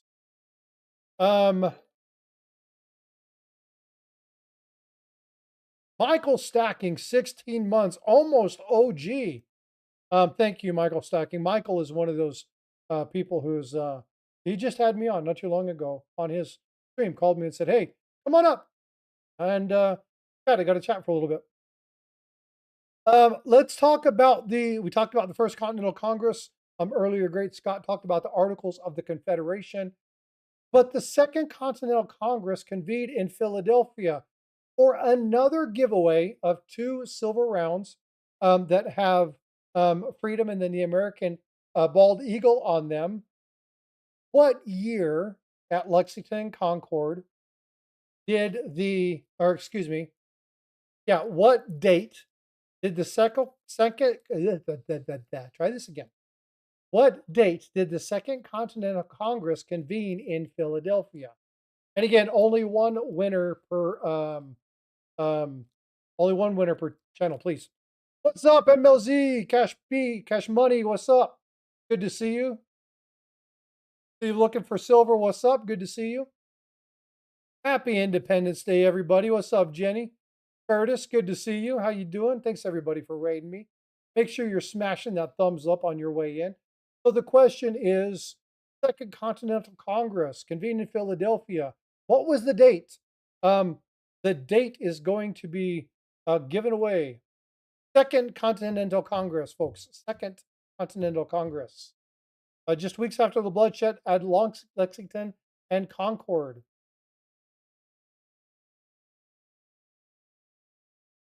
All right. So the Gambit. Gambit, send me an email and tell me you got your two copper pieces. I'm going to put it down. May 10th, 1775. Gambit. Perfect. Thank you so much. Yeah. And so um, the delegates from Philadelphia met from the First Continental Congress, joined by some new notable arrivals. We might know those people as Benjamin Franklin or Jan Hancock, a couple different names. There was a discussion earlier about a very famous man who was included on all of the documents. Um, Again, he was there as well. But they were called upon to take charge of the war effort. And on June 14th, 1775, they voted to create the Continental Army. Now, why is that date important? Well, current history, 250th anniversary, the semi-quincentennial of the birth of the Army. So, folks, we just celebrated that, and the early release happened from the United States Mint of the Army Privy. And that coin just came out actually yesterday. I made a short saying, hey, by the way, they just opened this up at 1:30. You have the opportunity of going to get it if you got an opportunity to go do that. I think they're still available. But this is the 250th anniversary of the birth of the United States Army. So this is June 4th, 1775. We talk about the Navy and the Marines later on my community page. If you're a subscriber, you can go to my community page and scroll down. You'll see the birth dates of all the services. If you're interested in military history, U.S. military history, it's all there.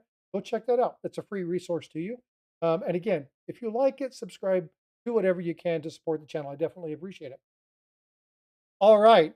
So they convened and decided that they were going to do the army. And so one of the biggest things that they looked at was um, approving a motion to name George Washington, somebody you guys might know in U.S. history. That might be a name that some people are familiar with. Was appointed as the first Army general. Here's a really interesting fact. There weren't any 4 and 5 star generals until way, way, way, way, way later on. A matter of fact, most of them were only 1 and 2 star generals. In this case, I think the max was a 2 star.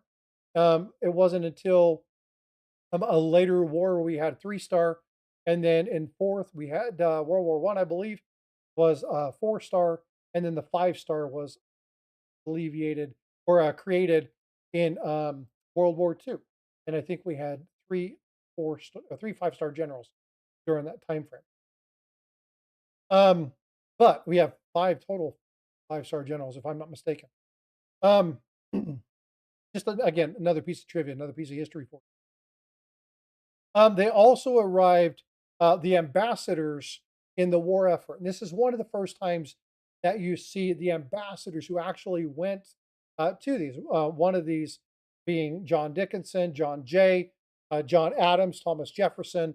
A lot of these people were appointed to act as members of Congress to represent them, again, both in France and in Britain, and to kind of talk and keep these ties as peaceful as could be. Because again, even though we were in an armed conflict, the goal was still to try and foster relationship and community and minimize the long term impact of this because what we wanted was freedom. And so once they were appointed, um, Congress authorized what was called the Olive Branch Petition, July 5th, 1775. And this affirmed the colony's loyalty to the crown, but seeking a peaceful resolution. Now, a lot of people don't know the Olive Branch Petition. This is something that is extremely important. But again, we don't talk about this particular one. This is something that when I was doing the research on this, I was like, I don't know that I actually know. I don't think I ever heard about this. I don't think this is anything in history or in my studies I had ever heard of the olive branch petition. So I wanted to make sure I shared that with you. Basically, what this was is it was trying to find some sort of way to do a peaceful resolution. However, the very next day, they ended up declaring a cause for necessity of taking up arms, and then they explained that they had the right and the decision to fight in this. Obviously, probably something was said, and they were like, "Nope, we're not going to do that." Okay, and so it didn't last very long. They were trying to find peaceful ways of fight peaceful, but at this point, it was just too much too late. All right. Second Continental Congress, we talked about this throughout the Revolutionary War. They were important as to function as the national government during this time frame, appoint diplomats, sign treaties, obtaining loans from Europe, France, Spain, other countries to manage the war effort and to initially limit and not raise taxes to regulate, to act as a regulatory commission during this time frame. And they had done pretty good.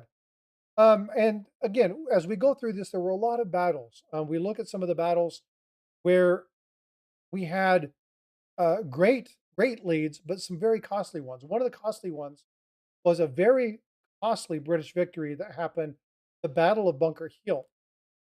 On June 1775, British troops, commanded by Major General William Howe, launched a frontal assault on the colonial positions at Breed's Hill.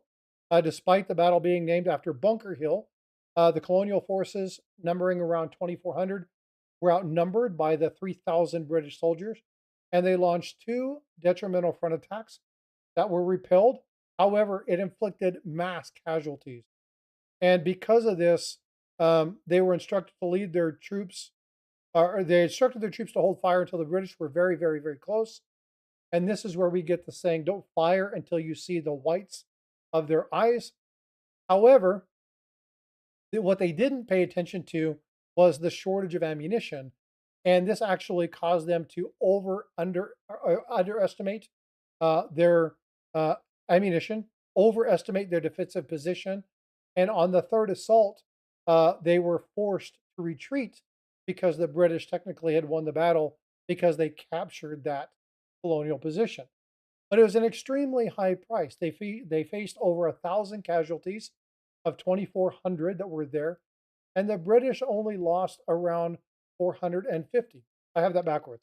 Yeah, British suffered around 1,000, but the Americans only faced about 450. But the consequences that came from this were pretty profound. And not only did they suffer, but they ended up demonstrating that they could stand up and inflict a heavy tax. And because of this, Britain was forced to kind of up their game. And um, again, we see additional battles that happened during this time frame. Well, after a while, it was like, look, we can't keep fighting this without making the formal declaration. And on January 17th, 1776, as it continued to intensify, there was a publishing, uh, there was a piece of paper that was published by Thomas Paine, a pamphlet called Common Sense. It was a 47-page document. It was very plain language, and it was an instant success. It went all across the colonies, and the arguments were very revolutionary. They were very direct.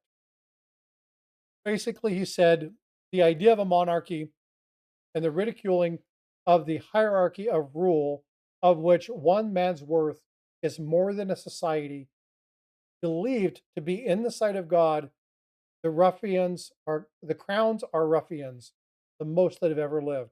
He denounced the king as a royal brute and said that the power belongs among the people. He ascertained that the British system and its very own aristocracy failed to be responsive to meet the needs of the people.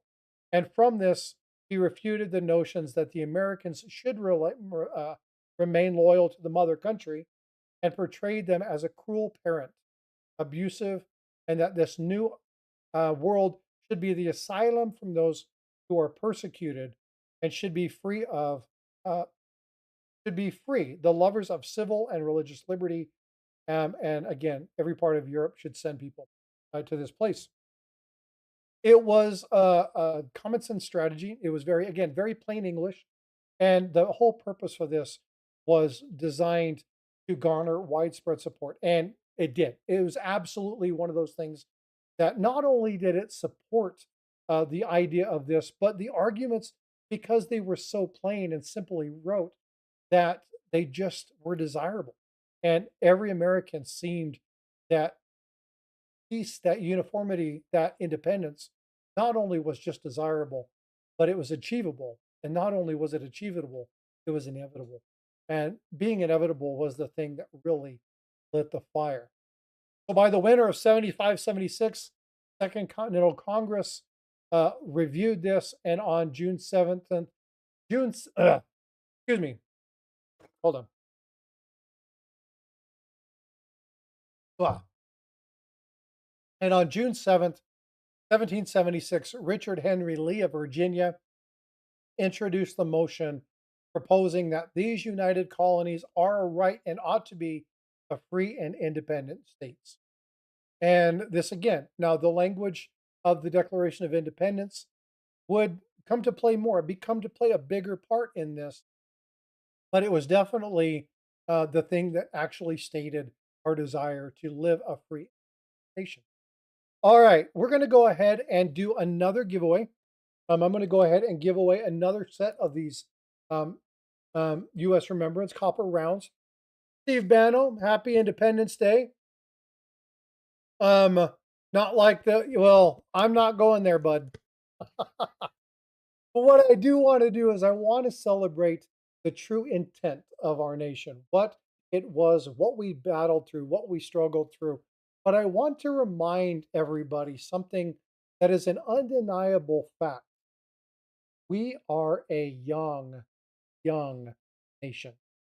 If you go to any other country and you go overseas, you go to uh, China, you go to France, you go to Germany, you go to Italy, you go to Spain, you go to Greece, you go to these countries, and they have thousands and thousands and thousands and thousands of history.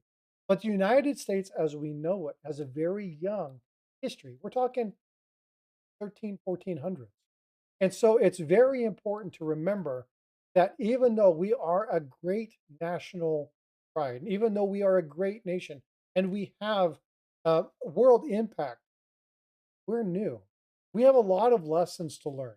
We have a lot of growing pains. Even to this day, we still have growing pains. And so while we are the home of the free, land of the brave, it's important to understand that you look at social media right now, look at the stuff that's happening, and we have the same problems Rome had. We have the same problems Greece had. We have the same problems every society had. And what we as a population need to do is identify those and remember what those downfalls were. Immorality is one of them. And we really need to understand, not put pressure on people to change, but really understand the value of agreeing to the value of conversation and the ability to come into conversations like this and have discussion. Because what matters is the conversation, not that you come to an agreement. You can agree to disagree, but having the discussion is what's important. And when you look throughout the history, one thing that I want to show you throughout this entire discussion is that in this attempt to set ourselves as a free nation, way more discussion than violence. There were many, many more years where we tried to find. So if we continue along that, continue to communicate, continue to grow as a people, we're better off for it. And next year, semi-quincentennial, our 250th anniversary. And I got to tell you, folks, it sounds like a lot, but we're a fledgling. You got to remember that. All right, let's dig in. Next year, yeah, it's crazy to think 250 years is a short time in the scope of things, but again, we're a fledgling. All right, our next giveaway. What day is the day? Hold on, let me get this right. I got to say this correct because this is everybody knows July 4th, 1776. But what was the day, the final day John Hancock signed with his bold signature? On what day did John Hancock sign with his bold signature? Total 56 signatures. But what was the day? It wasn't July 4th, it wasn't July 5th, and it wasn't July 6th. What day did John Hancock sign? Again, only one winner. So far, we've had Great Scott and Gambit. Congratulations to the first two winners. August 2nd, OC. You either are very knowledgeable or good with the Google. All right, well, congratulations, OC. August 2nd, John Hancock with his big old John Hancock. Well, we actually call it a John Hancock. Signed that. And he endorsed his copy and followed by the rest of the delegates. Again, total 56. There were 13 American colonies who offered to support their political affiliations and connections, declaring themselves to be an independent nation. All right. So, with all that being said, I love the Constitution, but this isn't the Constitution, brother. This is the Declaration of Independence. A lot of people get that wrong. They mean one thing and say the other. But it's very important that when we talk about the semi-quincentennial, when we talk about the 250th anniversary, it's not the Constitution. It's the Declaration of Independence. The signing of the Declaration of Independence is when we established ourselves as a new nation. The Constitution was a vital part of our new nation, but it was the Declaration of Independence, July 4th, 1776. So when you hear about the semi-quincentennial, it's not the Constitution. It's not women's suffrage. It's not any of that. It is the signing of the Declaration of Independence.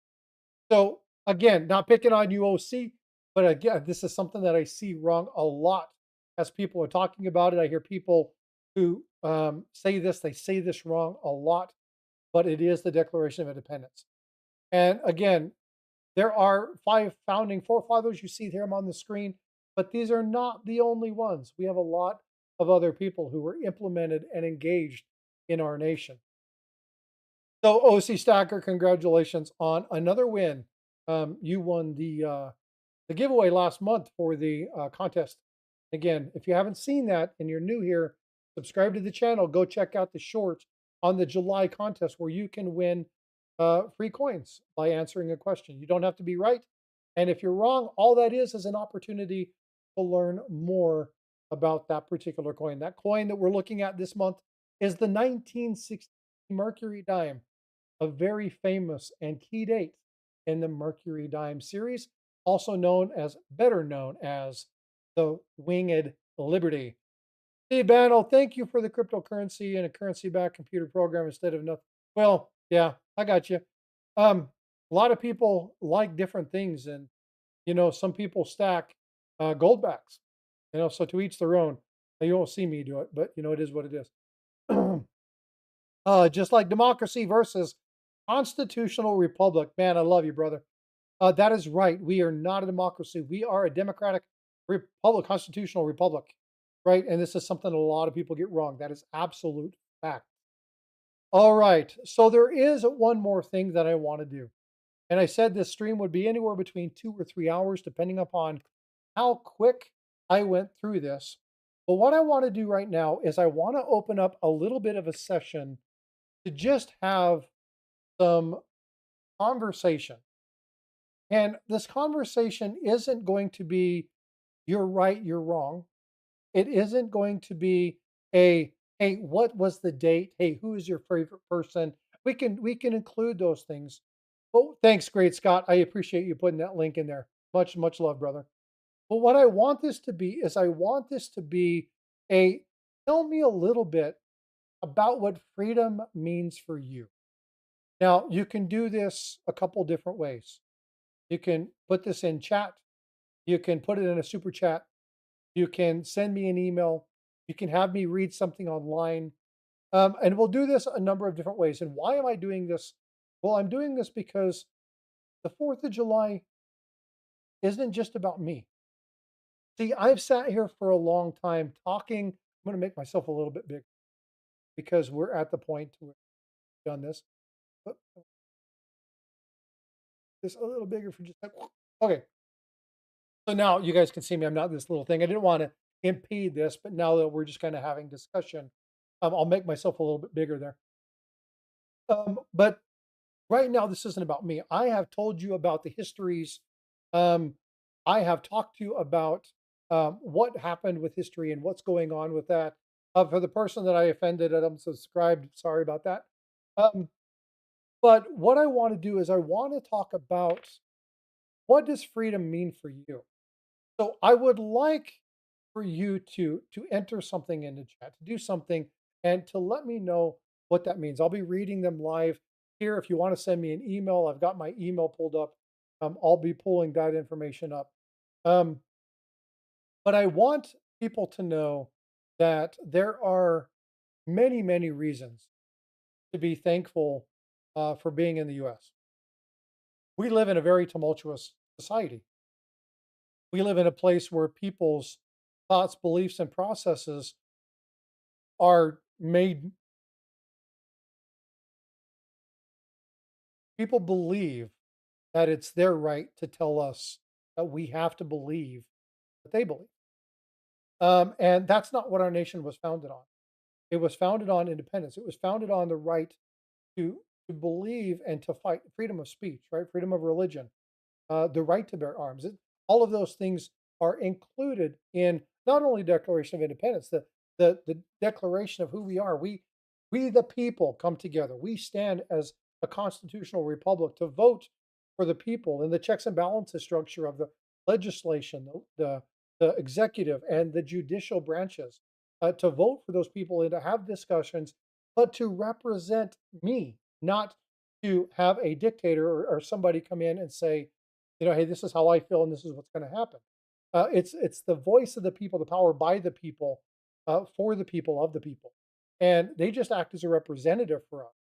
So put in chat, what is it about the freedom that what is it that you enjoy, or as a society in today, what can we work on, and how do we do that? So T-Bird Stacking says peace, love, and prosperity.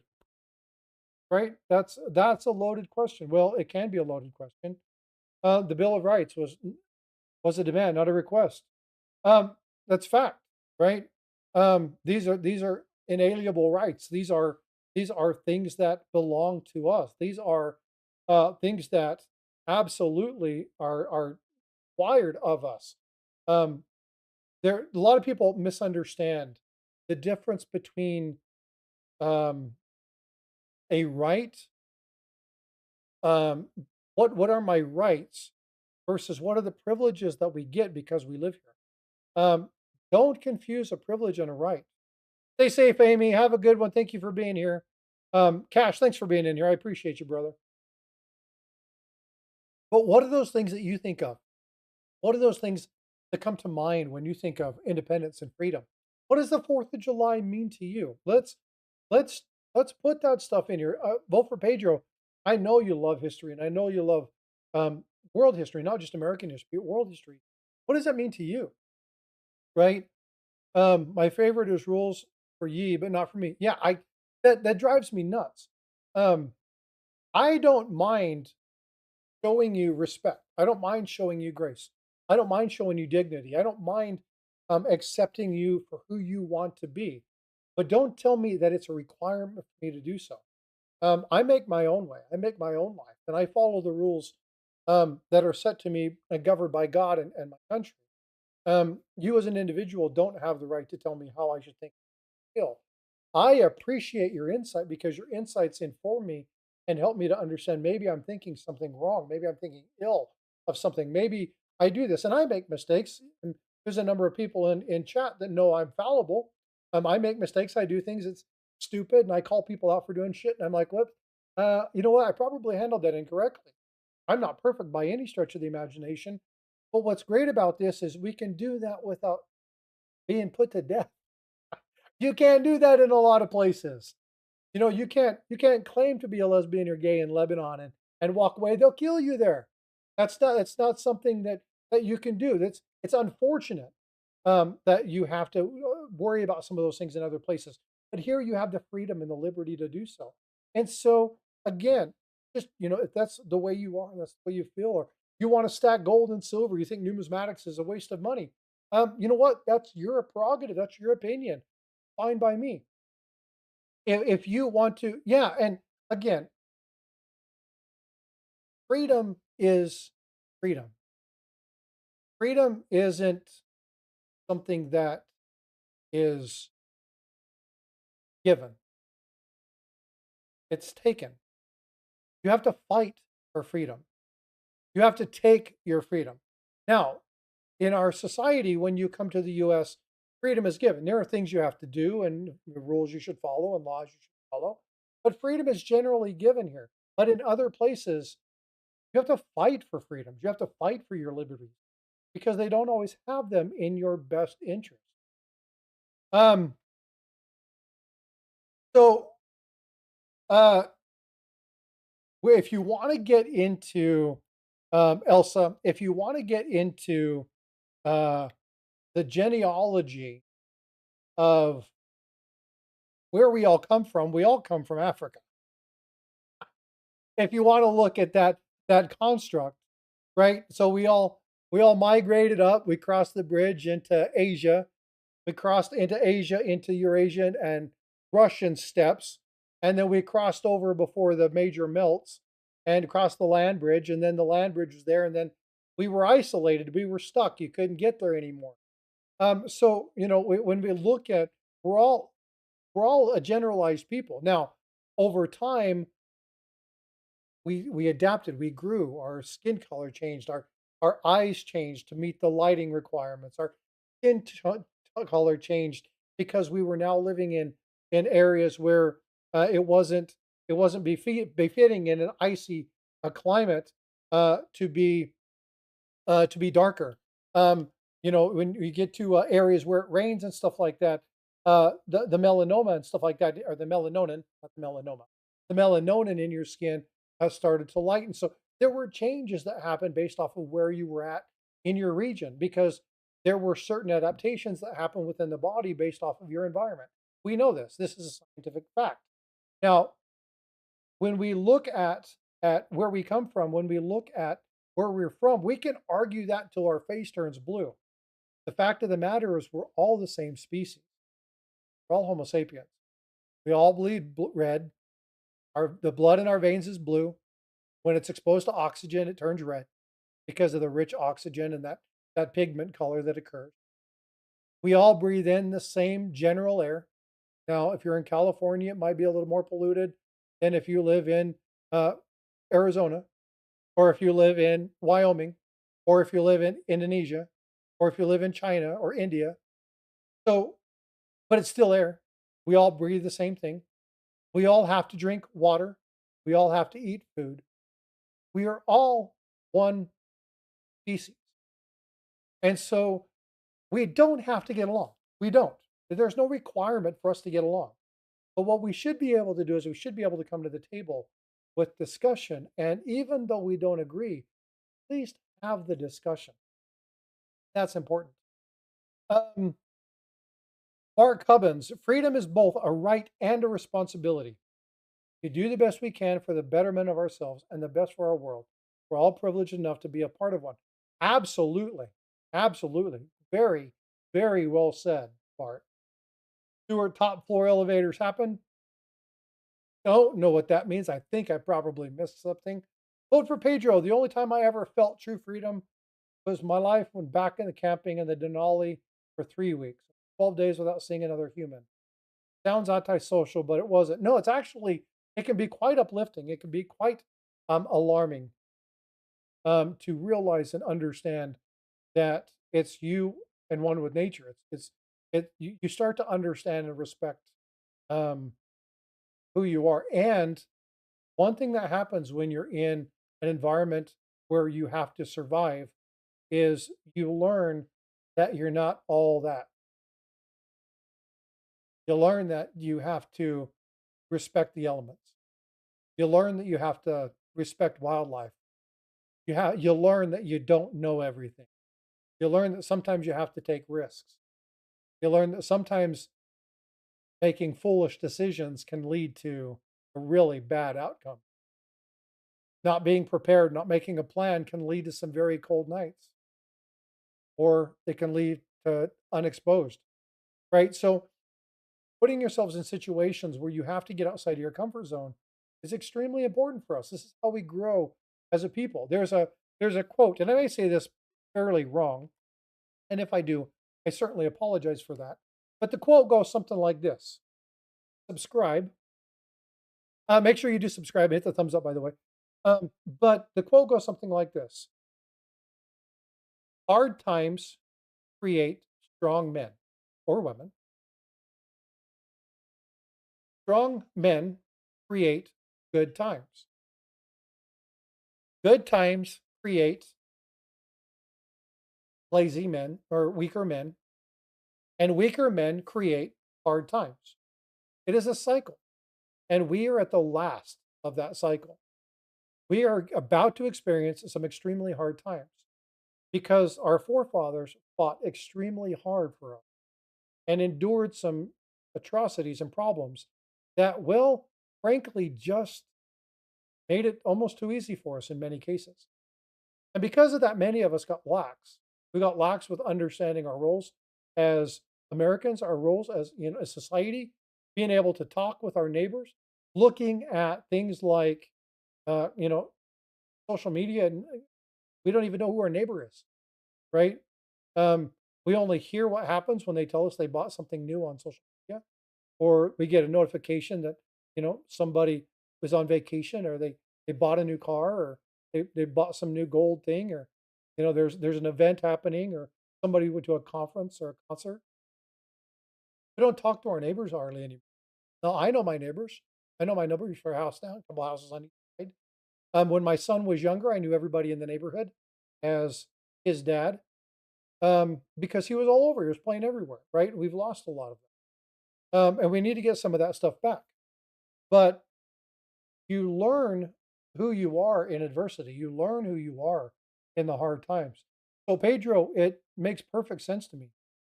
Um, if you ever ride in the BART trains, think about me. I've lifted trains. Oh, I missed a conversation. Population phenotypes. Moral of the story still stands. Yes, exactly. Um, do this for one and for you. Happy fourth, brother.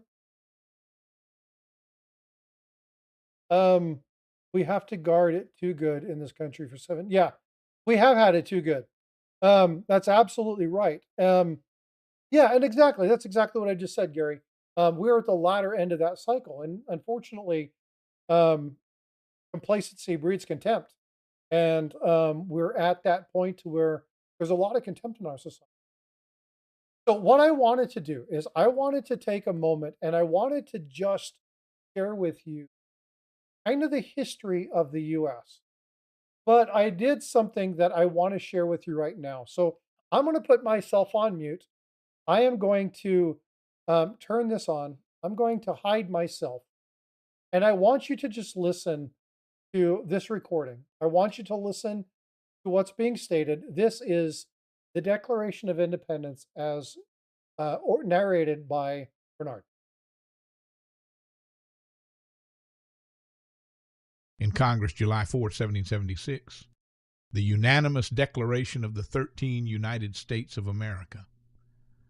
When in the course of human events it becomes necessary for one people to dissolve the political bands which have connected them with another, and to assume among the powers of the earth the separate and equal station to which the laws of nature and of nature's God entitle them, a decent respect to the opinions of mankind requires that they should declare the causes which impel them to the separation. We hold these truths to be self-evident, that all men are created equal, that they are endowed by their Creator with certain unalienable rights, that among these are life, liberty, and the pursuit of happiness, that to secure these rights, governments are instituted among men, deriving their just powers from the consent of the governed, that whenever any form of government becomes destructive of these ends, it is the right of the people to alter or to abolish it, and to institute new government, laying its foundation on such principles and organizing its powers in such form as to them shall seem most likely to effect their safety and happiness. Prudence, indeed, will dictate that governments long established should not be changed for light and transient causes, and accordingly all experience hath shown that mankind are more disposed to suffer, while evils are sufferable, than to right themselves by abolishing the forms to which they are accustomed. But when a long train of abuses and usurpations, pursuing invariably the same object, evinces a design to reduce them under absolute despotism, it is their right, it is their duty to throw off such government, and to provide new guards for their future security. Such has been the patient sufferance of these colonies, and such is now the necessity which constrains them to alter their former systems of government. The history of the present King of Great Britain is a history of repeated injuries and usurpations, all having in direct object the establishment of an absolute tyranny over these states. To prove this, let facts be submitted to a candid world. He has refused his assent to laws the most wholesome and necessary for the public good. He has forbidden his governors to pass laws of immediate and pressing importance, unless suspended in their operation till his assent should be obtained, and when so suspended, he has utterly neglected to attend to them. He has refused to pass other laws for the accommodation of large districts of people, unless those people would relinquish the right of representation in the legislature, a right inestimable to them and formidable to tyrants only. He has called together legislative bodies at places unusual, uncomfortable, and distant from the depository of their public records, for the sole purpose of fatiguing them into compliance with his measures. He has dissolved representative houses repeatedly, for opposing with manly firmness his invasions on the rights of the people. He has refused for a long time, after such dissolutions, to cause others to be elected, whereby the legislative powers, incapable of annihilation, have returned to the people at large for their exercise, the state remaining in the meantime exposed to all the dangers of invasion from without and convulsions within. He has endeavored to prevent the population of these states, for that purpose obstructing the laws for naturalization of foreigners, refusing to pass others to encourage their migrations hither, and raising the conditions of new appropriations of lands. He has obstructed the administration of justice by refusing his assent to laws for establishing judiciary powers. He has made judges dependent on his will alone for the tenure of their offices and the amount and payment of their salaries. He has erected a multitude of new offices and sent hither swarms of officers to harass our people and eat out their substance. He has kept among us in times of peace standing armies without the consent of our legislatures. He has affected to render the military independent of and superior to the civil power. He has combined with others to subject us to a jurisdiction foreign to our Constitution and unacknowledged by our laws, giving his assent to their acts of pretended legislation. for quartering large bodies of armed troops among us, for protecting them by a mock trial from punishment for any murders which they should commit on the inhabitants of these states, for cutting off our trade with all parts of the world, for imposing taxes on us without our consent, for depriving us in many cases of the benefits of trial by jury, for transporting us beyond seas to be tried for pretended offenses, for abolishing the free system of English laws in a neighboring province, establishing therein an arbitrary government, and enlarging its boundaries so as to render it at once an example and fit instrument for introducing the same absolute rule into these colonies, for taking away our charters, abolishing our most valuable laws, and altering fundamentally the forms of our governments, for suspending our own legislatures and declaring themselves invested with power to legislate for us in all cases whatsoever.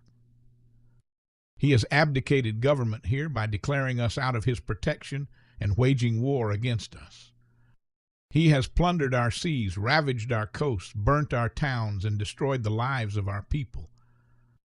He is at this time transporting large armies of foreign mercenaries to complete the works of death, desolation, and tyranny, already begun with circumstances of cruelty and perfidy scarcely paralleled in the most barbarous ages, and totally unworthy the head of a civilized nation.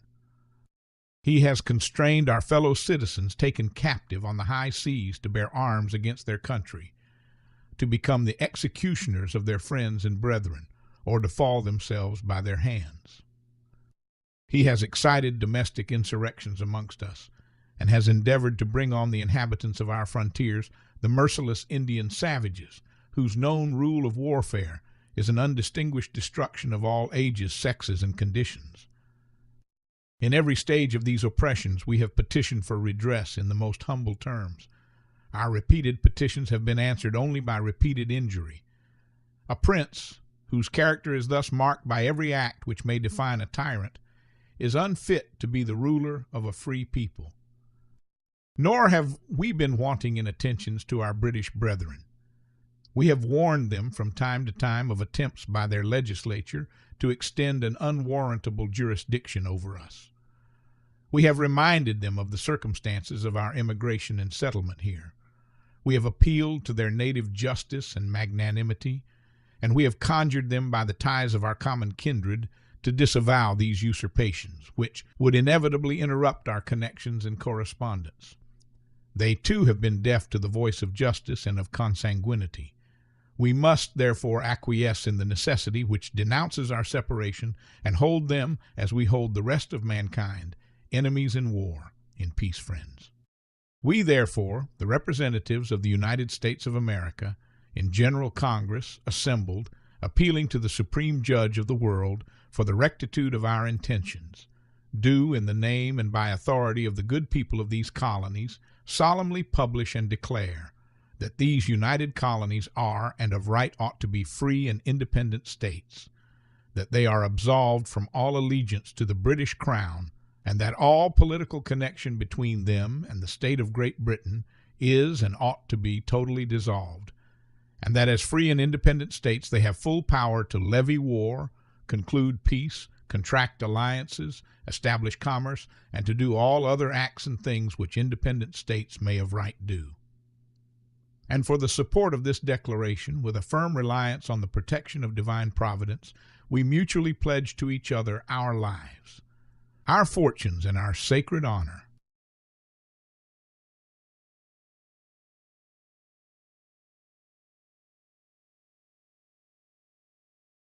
All right, ladies and gentlemen, happy 4th of July. I hope you've enjoyed the lesson, the history lesson that I put together for you. Talk about the liberties that we face, the troubles that we have, the opportunity to grow. But again, if I can do anything else, I'm going to go ahead and, if I can do anything else, I want to appeal to just generalized people. And it doesn't matter what hobby you're in, doesn't matter your religious preference, it doesn't matter your desirability or um, your just kind of your walk in life. None of that matters. What does matter to me is that we as a people have the opportunity to have discussions, to ask questions, to gather alongside of each other and sit down and go, how do we really enjoy? How do we really engage the freedoms that we have as a nation? Now, on this particular channel, I talk about coin collecting and silver and gold and stacking and how to protect yourself against would-be fraud. And I try to bring people who are way, way more knowledgeable than me up on the channel to give you guys good information.